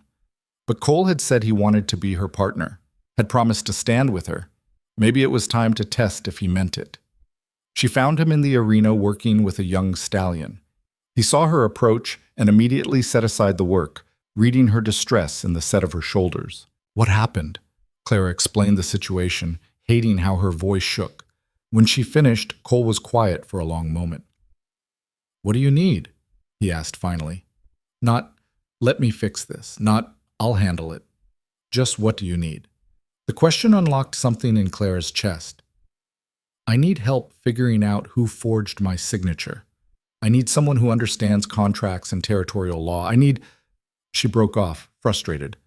"I need to not handle this alone." Cole pulled her into his arms. "Okay, then we do it together. You don't have to—" "I want to. That's what partners do, Clara. You don't have to carry everything yourself anymore." She sagged against him, relief and terror warring in her chest. "What if we can't fix this?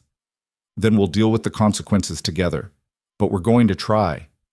Cole pulled back, eyes serious. "I know a lawyer in Helena. Good man, honest. I'll send him a telegram tonight.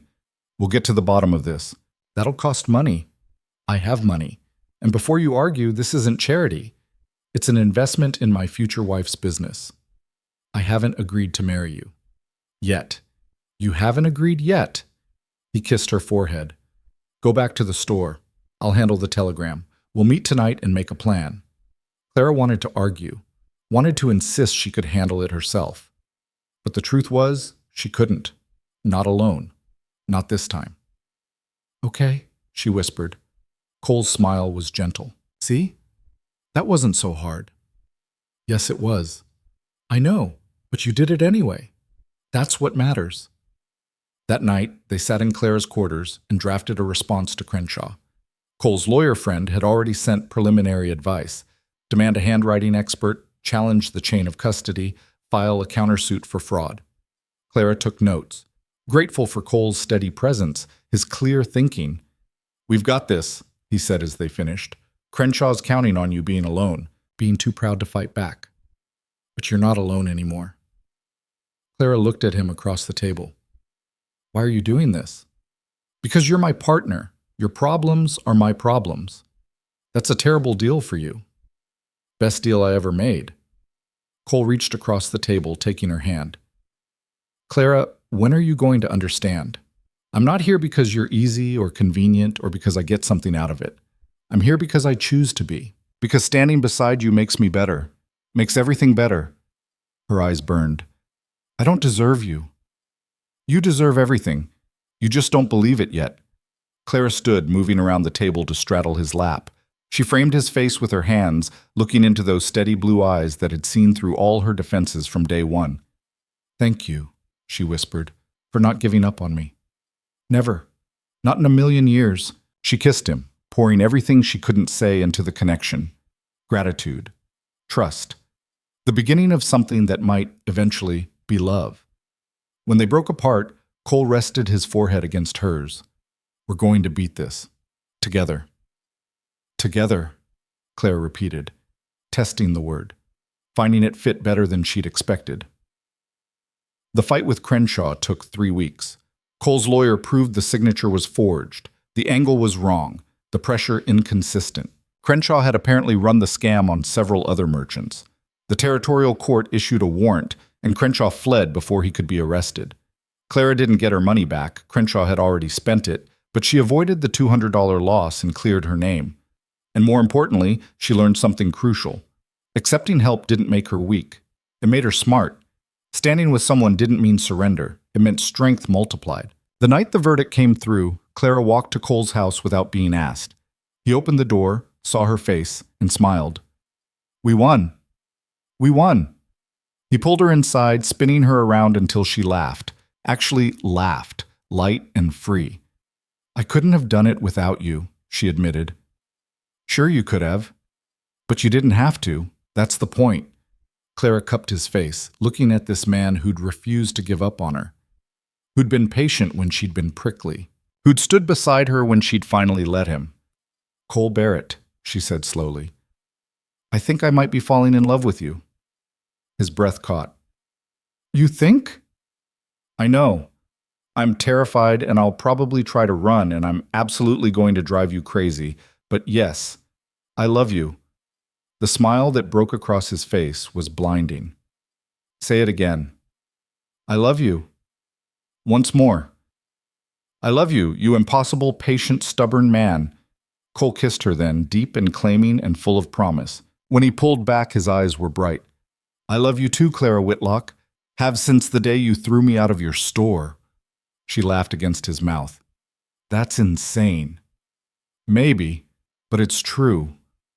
They stood there in his small house, holding each other, two broken people who'd found a way to be whole together. And for the first time in her life, Clara didn't feel alone. Love, Clara discovered, didn't make things easier. If anything, it made them more complicated. Because loving someone meant caring about their opinion, meant considering their needs alongside your own, meant learning to compromise without feeling like you were losing yourself in the process. It was exhausting. It was terrifying. It was also the best thing that had ever happened to her. The first real fight came 2 months after her declaration. Cole wanted to combine their operations, merge the store and the stable into one business, share resources, build something bigger together. Clara refused. The store is mine, she said, arms crossed, standing in the middle of his kitchen, where they'd been having a perfectly pleasant dinner before he'd brought it up. I built it from nothing. I'm not giving that up. I'm not asking you to give it up. I'm asking you to expand it, together. But Cole remained calm, which only made Clara more agitated. Think about it. We're already next door to each other. We could knock through the wall, create one unified space. Customers could buy supplies and arrange for horse training in one stop. And who would run this unified operation? Both of us, as partners. Equal partners? Of course. Clara paced the small room. That's not how it works, Cole. Someone always ends up in charge. Someone's vision dominates. And I've worked too hard to let anyone, even you, take control of what I've built. I don't want control. I want collaboration. Same thing. It's not. Cole stood, moving to intercept her pacing. Clara, I'm not your father. I'm not going to gamble away your business or drink myself to death. I'm not trying to take anything from you. Then why push for this? Because I love you. Because I want to build a life with you. And that means sharing more than just a bed. The words hit like a slap. Clara stepped back, breathing hard. I share plenty with you. You share what's comfortable, what you can control. But the moment I suggest something that requires real trust, real partnership, you shut down. That's not fair. Isn't it? Cole's voice remained gentle, but there was steel underneath. You say you love me. You say you trust me. But you won't even consider combining businesses. Won't talk about moving in together. Won't what? Marry you? Claire's voice rose. Is that what this is about? You're trying to corner me into marriage? No, I'm trying to build a future with someone who claims to want the same thing, but won't take any actual steps toward it.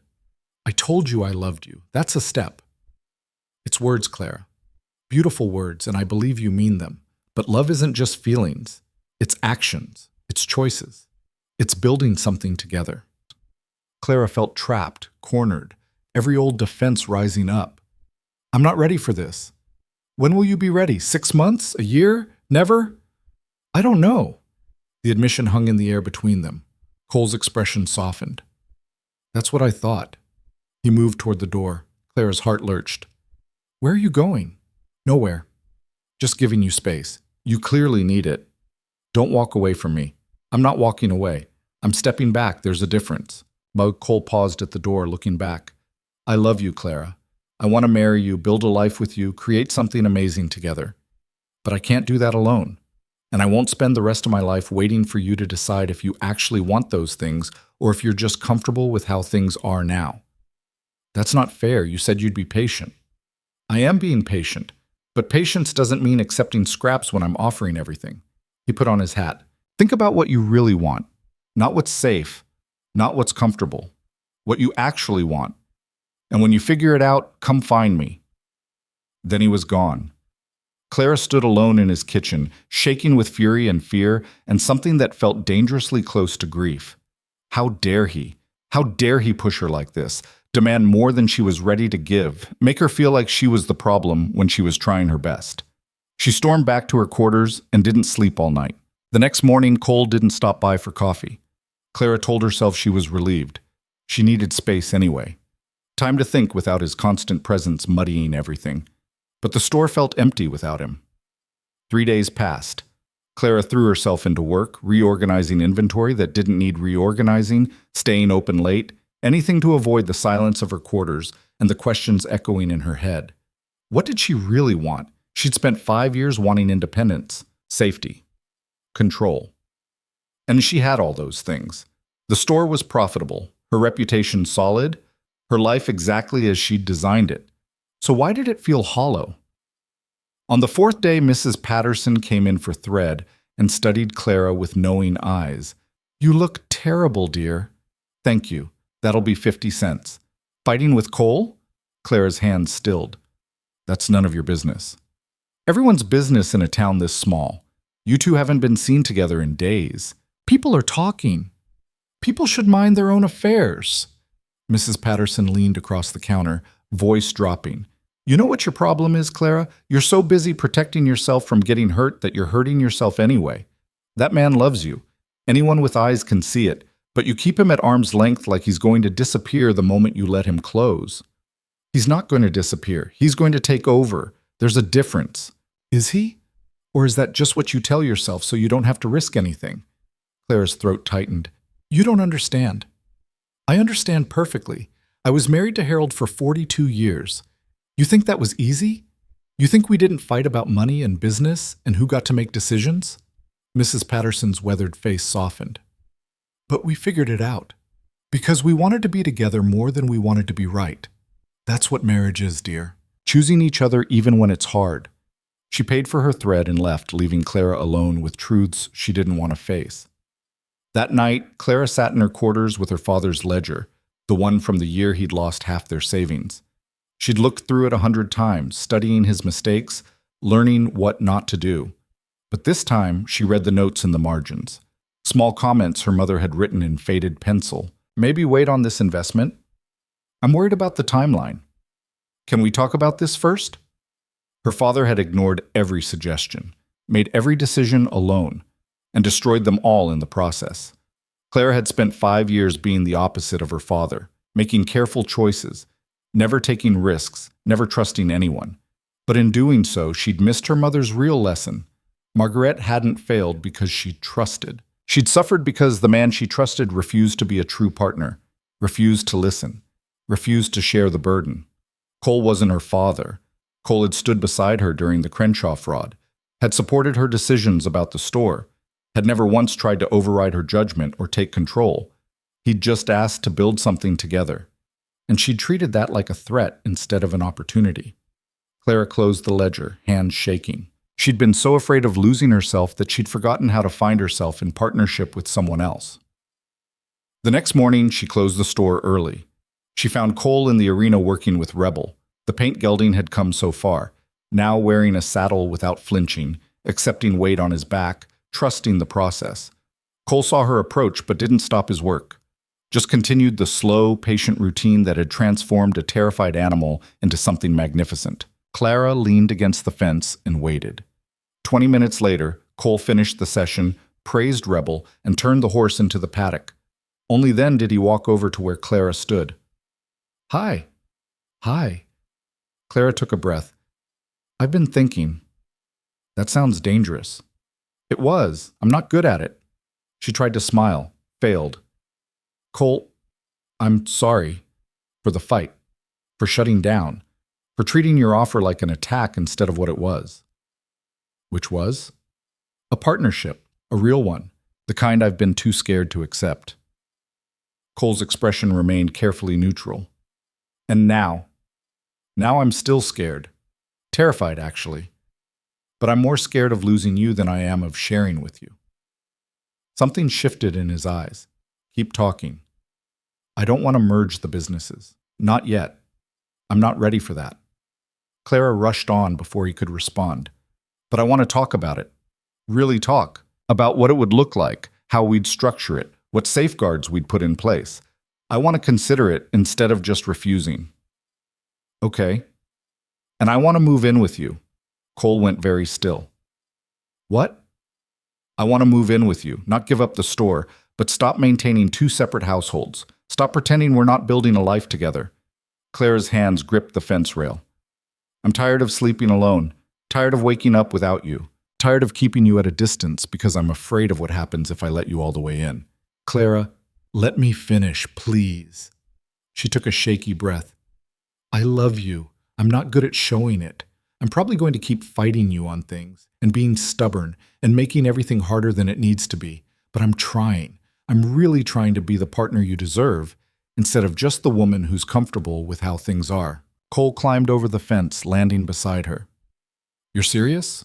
About moving in? Yes, if the offer's still open. It's open. It'll always be open. He pulled her close, hands framing her face. But I need to know you're doing this because you want to, not because you're afraid I'll leave if you don't. I'm doing it because I want to wake up next to you every morning. Because I want to argue about whose turn it is to make coffee. Because I want to build something with you that's bigger than what either of us could build alone. Clara met his eyes. I'm doing it because I choose you every day, even when it's hard. Cole's kiss was answer enough, deep and claiming and full of relief and promise.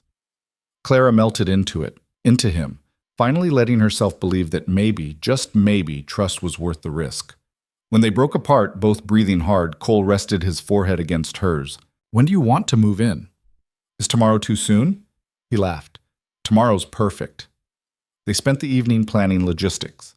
Clara would keep the store, maintain her independence there, but move her personal life into Cole's house. They'd share expenses, share space, share the complicated work of learning to live together. What about marriage? Cole asked as they lay tangled in his bed later that night. Clara tensed. What about it? Still off the table? She was quiet for a long moment. I don't know. Ask me again in 6 months. I can work with that. You're very accommodating. I'm very patient. There's a difference.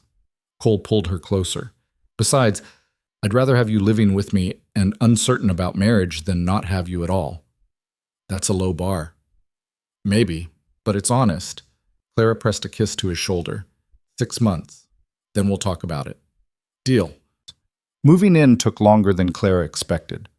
Not because she had much, 5 years of deliberately living sparse meant few possessions, but because every item she brought over felt significant. Her mother's tea set, her father's desk, the clock Cole had given her that first week. Each object represented a piece of herself she was trusting him not to break. Cole gave her half the bedroom, cleared space in the kitchen, made room in his life with the same patient consistency he showed with everything else.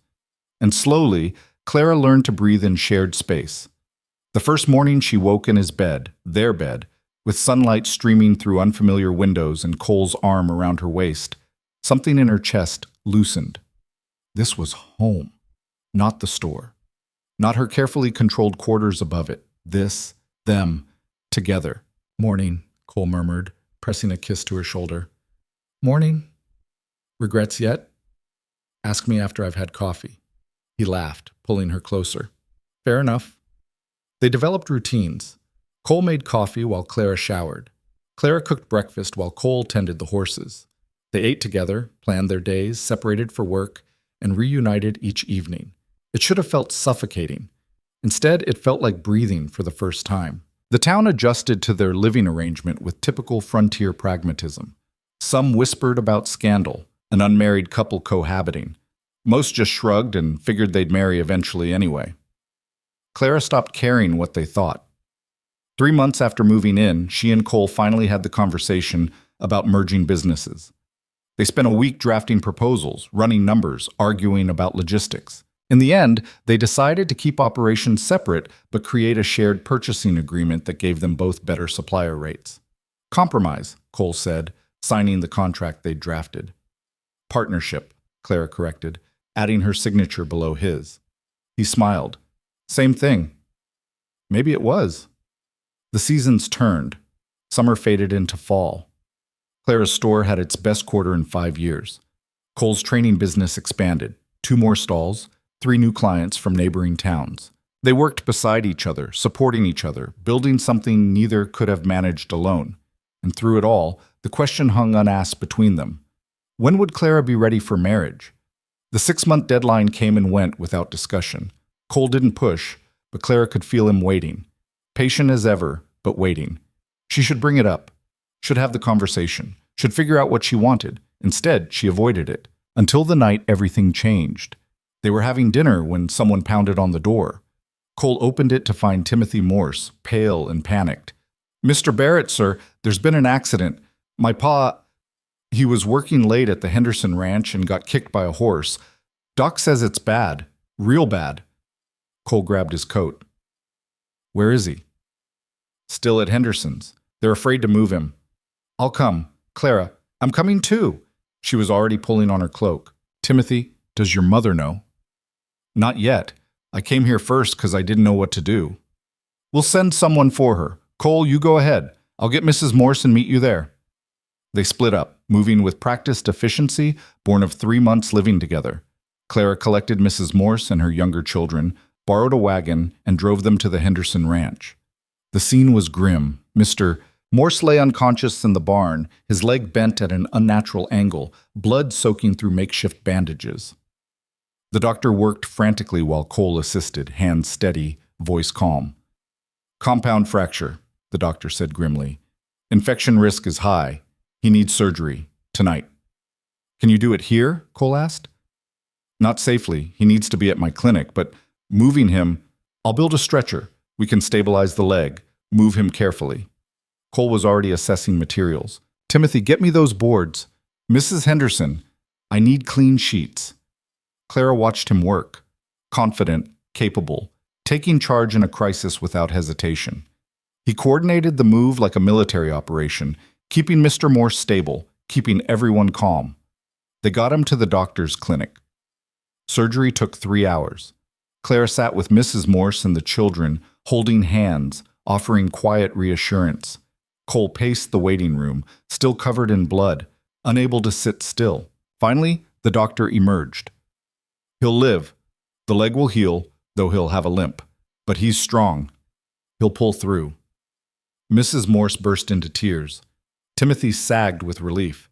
The younger children started asking questions all at once.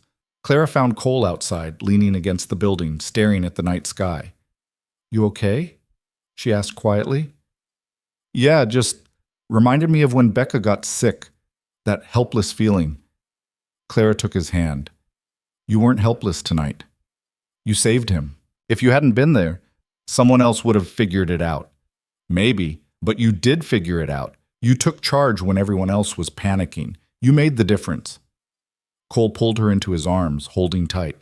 "I couldn't have done it without you. The way you handled Mrs. Morse kept the kids calm. We make a good team." "Yeah, we do." They stood there in the darkness, holding each other, the weight of the night settling around them. "Cole?" Clara said quietly. "Yeah?" "Ask me." He pulled back, looking at her.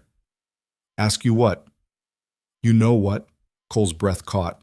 "Clara, ask me, right now, before I lose my nerve." He searched her face, finding certainty there that hadn't existed before. "Are you sure?" "I've never been more sure of anything. Ask me." Cole sank to one knee, right there in the dirt outside the doctor's clinic, still covered in blood and dust, looking up at her with those steady blue eyes that had seen through all her defenses from the very beginning. "Clara Whitlock, you're the most stubborn, infuriating, magnificent woman I've ever met. You drive me crazy and challenge me and make me better just by existing. I love you more than I thought I could love anyone. Will you marry me?" Clara's eyes burned, her throat closed. Every instinct screamed at her to protect herself, to hedge, to qualify. Instead, she pulled him to his feet and kissed him. When she broke away, she was smiling through tears she'd finally allowed herself to shed. "Yes. Yes, I'll marry you. I'll marry you and fight with you and build something amazing with you and probably make your life hell half the time, but yes. Absolutely yes." Cole's answering smile could have lit the entire territory. He picked her up and spun her around, laughing, both of them covered in dirt and blood and completely, utterly happy. "When?" he asked when he finally set her down. "Soon, before I change my mind." "Tomorrow?" Clara laughed. "Next month. I want to do it properly. Small ceremony, just people who matter. Nothing fancy. I don't care if we get married in a barn, long as you're there. I'll be there. I promise."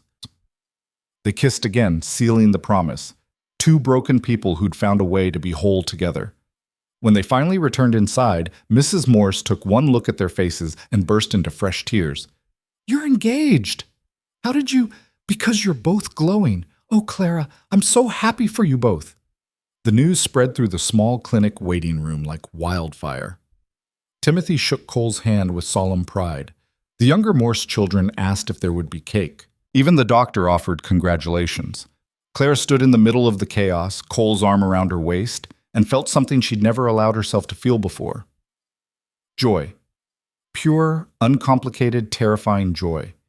She'd spent 5 years building walls, 5 years protecting herself, 5 years certain that trusting someone would destroy her. And now, standing in a doctor's clinic at midnight with a man who'd refused to give up on her, she finally understood. Trust wasn't weakness. Partnership wasn't surrender. Love wasn't loss of self. It was multiplication. Strength times strength. Two people building something together that neither could build alone. She looked up at Cole, this patient, impossible man who'd crashed into her life and shattered her carefully controlled world. "I love you," she said, not caring who heard. His smile was sunrise. "I love you too, future Mrs. Barrett." The name should have felt like chains. Instead, it felt like freedom.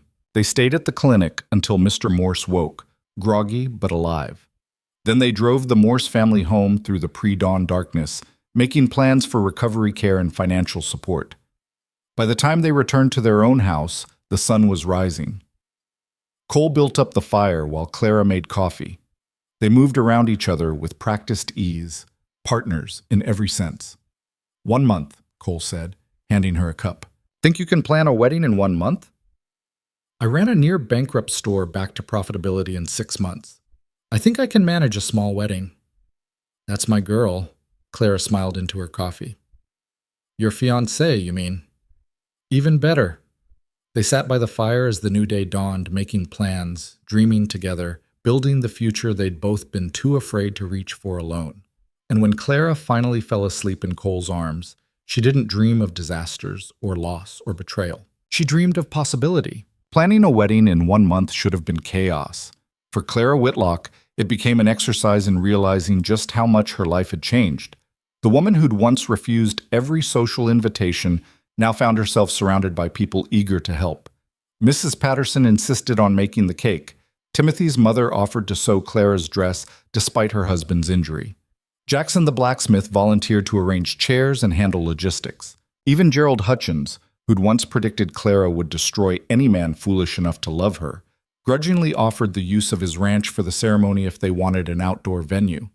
Clara declined the ranch but thanked him with genuine warmth that surprised them both. "You're different," he observed, studying her with something like respect. "Softer, somehow." "I'm not softer. I'm just not fighting everyone all the time." "Same thing, near as I can tell." Maybe it was. The real challenge wasn't the logistics. It was Clara's own lingering fear. 3 weeks before the wedding, she woke in a cold sweat from a nightmare where she'd stood at the altar watching Cole transform into her father, careless, reckless, destroying everything she'd built. Cole woke with her, pulling her close without asking questions. "Talk to me," he said quietly. Clara shook her head against his chest. "It's nothing, just nerves." "It's not nothing. You're trembling."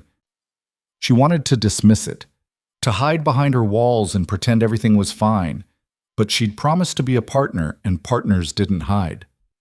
"I'm afraid," she whispered, "that this is a mistake, that I'm making the same choice my mother made, that loving you means losing myself."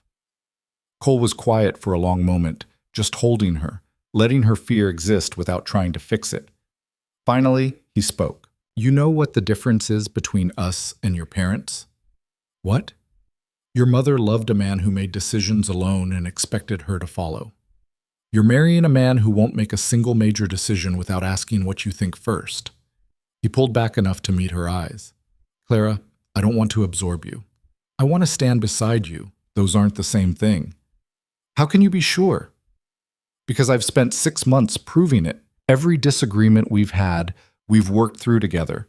Every decision about the businesses, about living arrangements, about this wedding, we've made together. I haven't tried to control you once." Clara's throat tightened. "You're right. You haven't. And I never will. That's the promise I'm making when I marry you, not to own you or fix you or change you, just to stand with you while we both keep growing. She kissed him then, soft and grateful, and still a little scared, but the fear was manageable now. Present, but not paralyzing. What if I'm a terrible wife? She asked against his mouth. Then you'll be a terrible wife who I love anyway.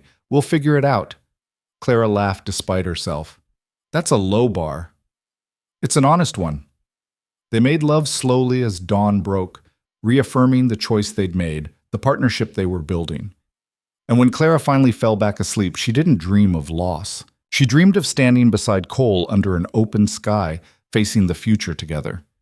The morning of the wedding arrived cold and clear. November in Montana Territory meant frost on the windows and breath visible in the air, but the sun shone bright and the wind stayed calm. Clara stood in her quarters above the store, soon to be just the store, no longer her home, and stared at her reflection. The dress Mrs. Morse had sewn was simple cream cotton with lace at the collar, practical and beautiful. Clara's hair was loose for once, dark waves falling past her shoulders. She wore her mother's pearl earrings, the only jewelry she owned. She looked like a bride. The thought still felt surreal. A knock at the door made her turn.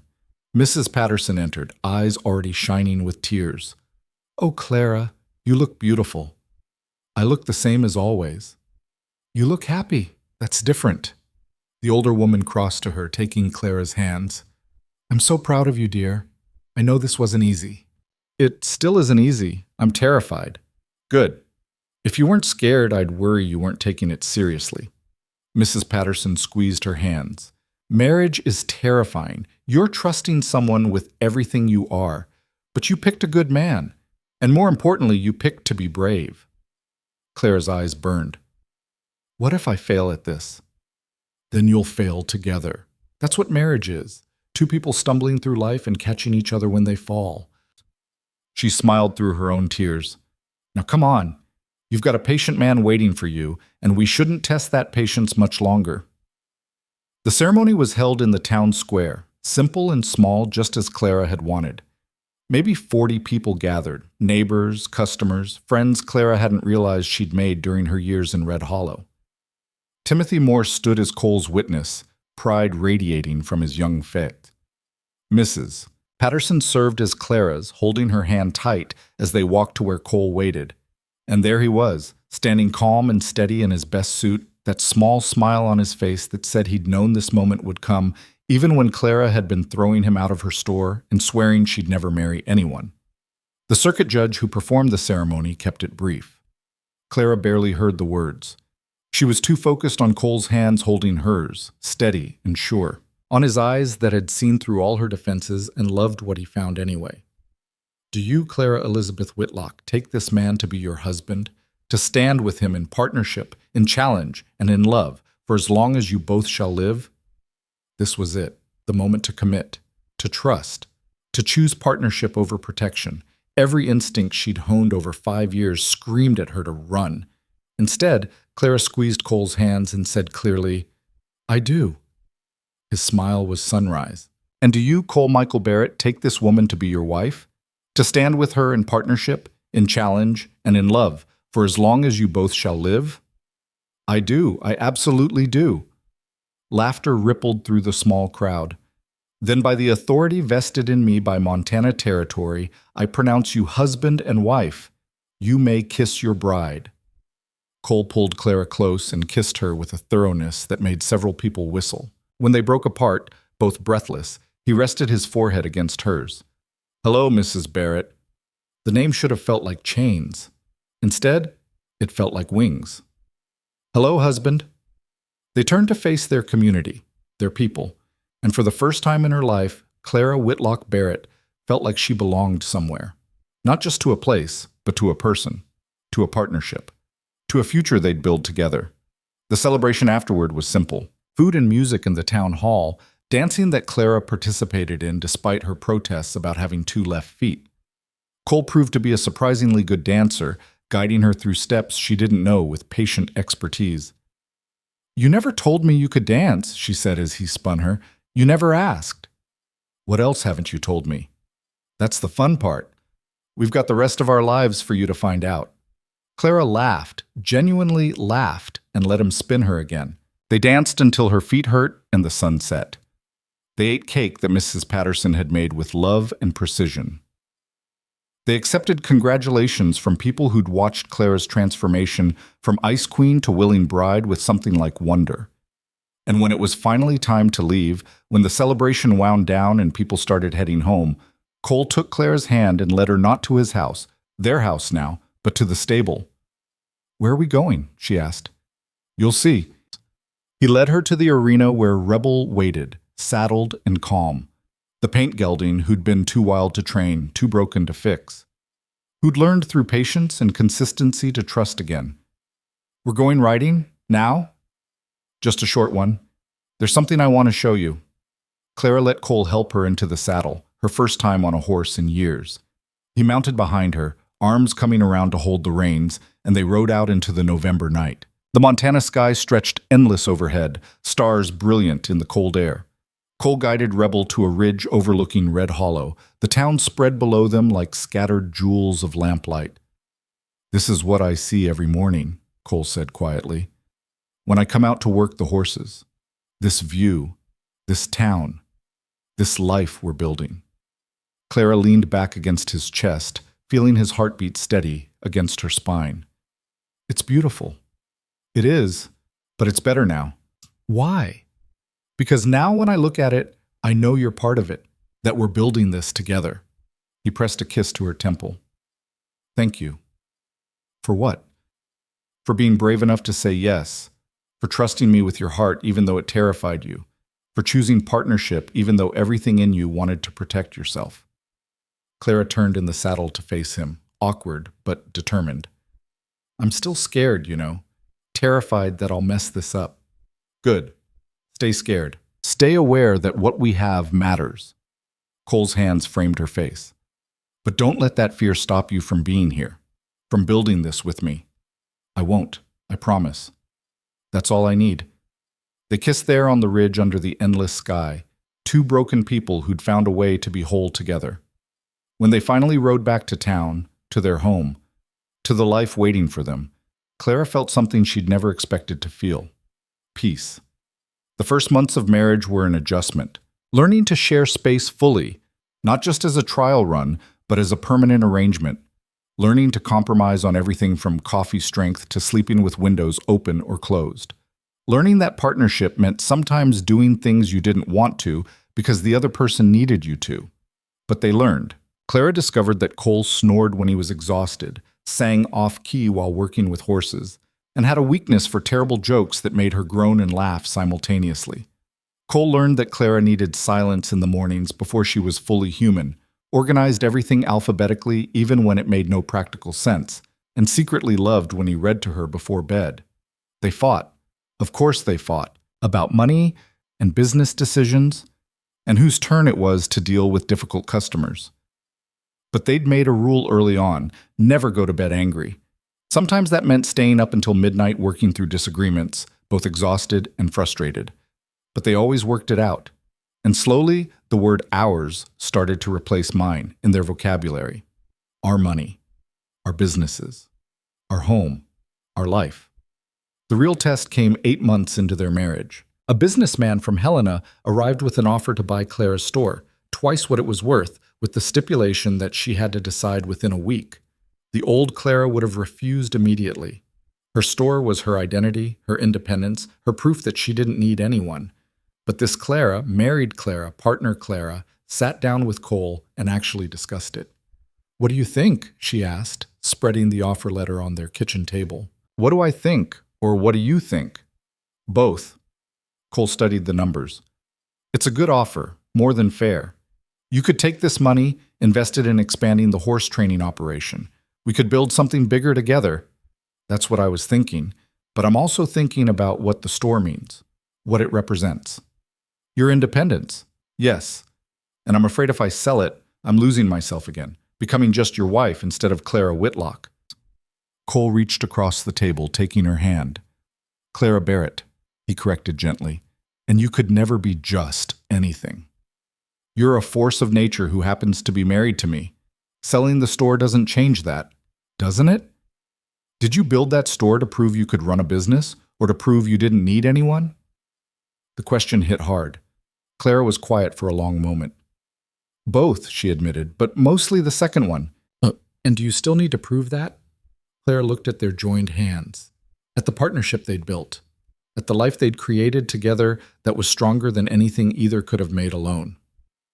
No, she said quietly, I don't need to prove it anymore. I know I can survive alone. I just don't want to. Cole's smile was gentle.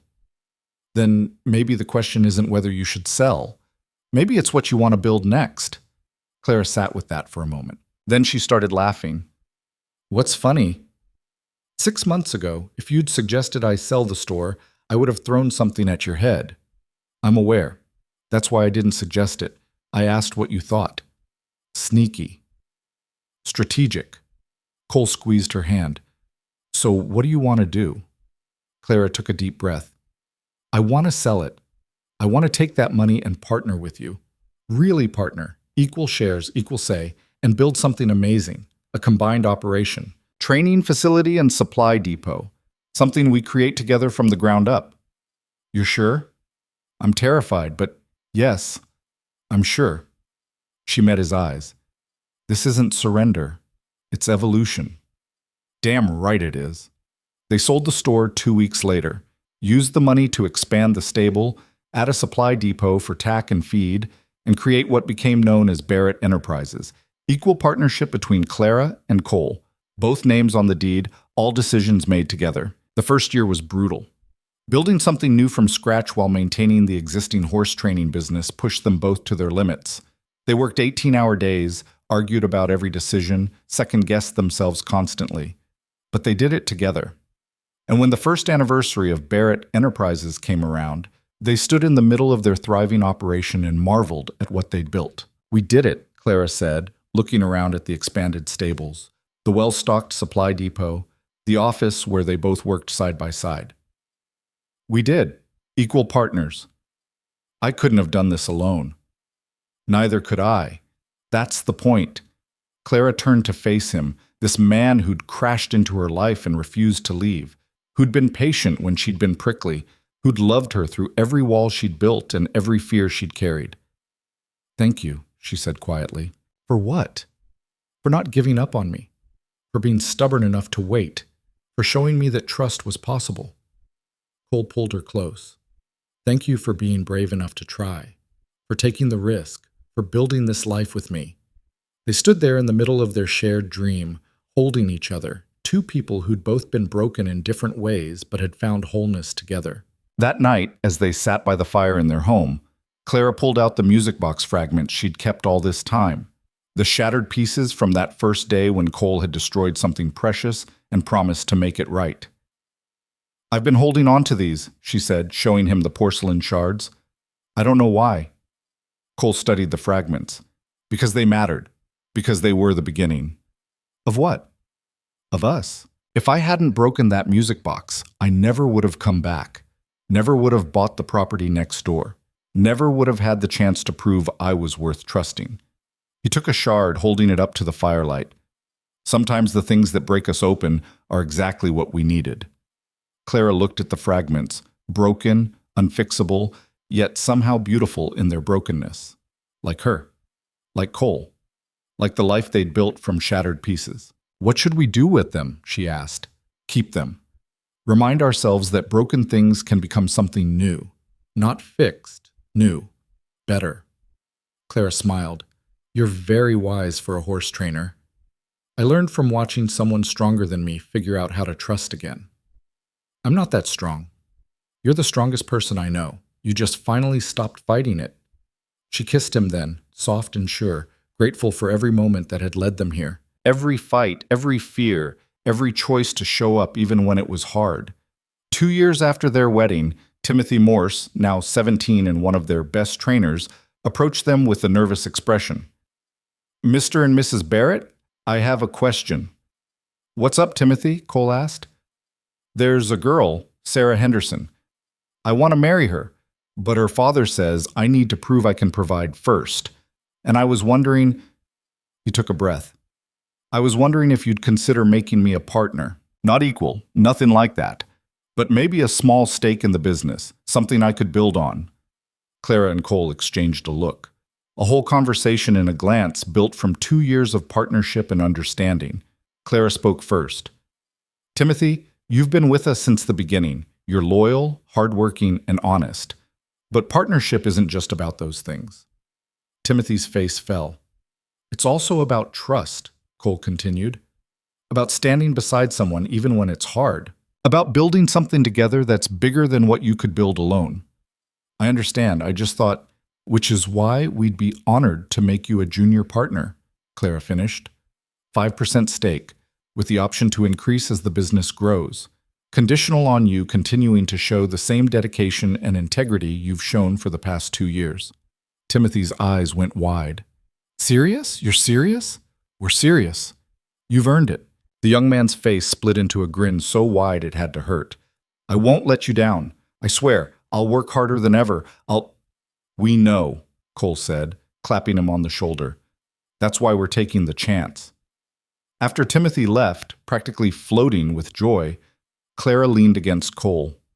We just created our first partnership, she observed. We did. Think we made the right choice? I think we made the brave choice. Same thing, near as I can tell. Cole laughed, pulling her close.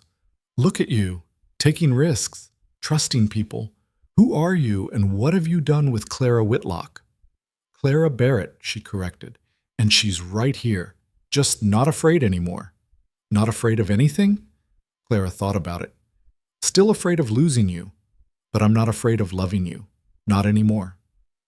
Good, because I plan on being around for a very long time. Promise? I promise. They stood together in the doorway of their operation, watching the sun set over Red Hollow. The town had grown in the past 2 years, new families, new businesses, new opportunities, and Barrett Enterprises had grown with it, becoming a cornerstone of the community. But more than that, they had grown, as individuals and as partners. Clara had learned that strength didn't mean standing alone, that trusting someone wasn't weakness, that partnership could multiply rather than diminish who you were. And Cole had learned that patience wasn't passive, that standing still and letting someone come to you took more courage than chasing ever could, that love sometimes meant waiting while someone learned to trust what you'd known all along. Together, they'd learned that broken things could heal, that walls could come down without the world ending, that two people committed to each other could weather any storm. 5 years after Cole Barrett first crashed into her store and destroyed her music box, Clara stood in their home watching him work with a difficult mare in the arena. She held their 6-month-old daughter, Margaret Rebecca Barrett, named for both their mothers, and felt a contentment she'd never imagined possible. The baby fussed, and Cole looked up, catching her eye across the distance. Even now, after years together, his smile still made her heart skip. He finished with the mare and came over, sweaty and dusty, reaching for his daughter. "How's my best girl?" "I'm fine, thanks for asking," Clara said dryly. "I meant Maggie, but you're pretty great too." Clara laughed, watching him cuddle their baby with the same gentle patience he showed with horses. Who would have thought? The woman who swore she'd never marry, never trust, never need anyone, now had a husband and a daughter and a partnership that made her stronger instead of weaker. "What are you thinking about?" Cole asked, studying her face. "About how if someone had told me 5 years ago that I'd be here, married to you, running a business together, holding our baby, I would have laughed in their face. And now? Now I can't imagine any other life." Cole shifted Maggie to one arm and pulled Clara close with the other. "Any regrets?" Clara looked at their daughter, at their home, at the operation they'd built, at the life they'd created through trust and patience and stubborn refusal to give up on each other. "Not a single one." "Good, because I meant what I said that first day." "Which part?" "That I was going to marry you, that you were worth waiting for, that we'd build something amazing together." He kissed her forehead. "Best decision I ever made."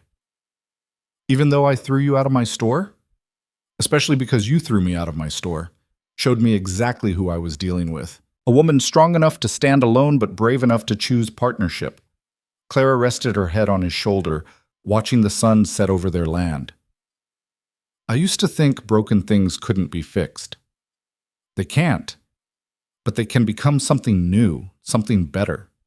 She thought about the music box fragments they still kept in a small box on their mantel, about the woman she'd been, cold, closed, convinced that independence meant isolation, about the man who'd seen through all of that to the person she could become, about the journey from broken to whole. I love you, she said quietly, more than I thought I could love anyone. I know, you show me every day. How? By being here, by choosing this, by building this life with me even when it scared you. Cole pressed a kiss to her hair. That's love, Clara. Not the easy stuff, the hard stuff. Showing up, trying, trusting. You do that every single day. Maggie made a small sound, and they both looked down at her. This tiny person who represented their future, their hope, their faith in something bigger than themselves. What are we going to teach her? Clara asked. Everything we learned. That strength comes from partnership. That trust is worth the risk. That broken things can become beautiful. And that sometimes the person who shatters your world is exactly the one who helps you rebuild it better than before. Cole smiled. Exactly that. They stood there as darkness fell and stars emerged, three people who'd become a family. And in the distance, the clock Cole had given Clara all those years ago chimed 8 times, steady, reliable, constant. A reminder that some promises, once made, lasted forever. Clara Whitlock had spent 5 years convinced that loving someone meant losing yourself.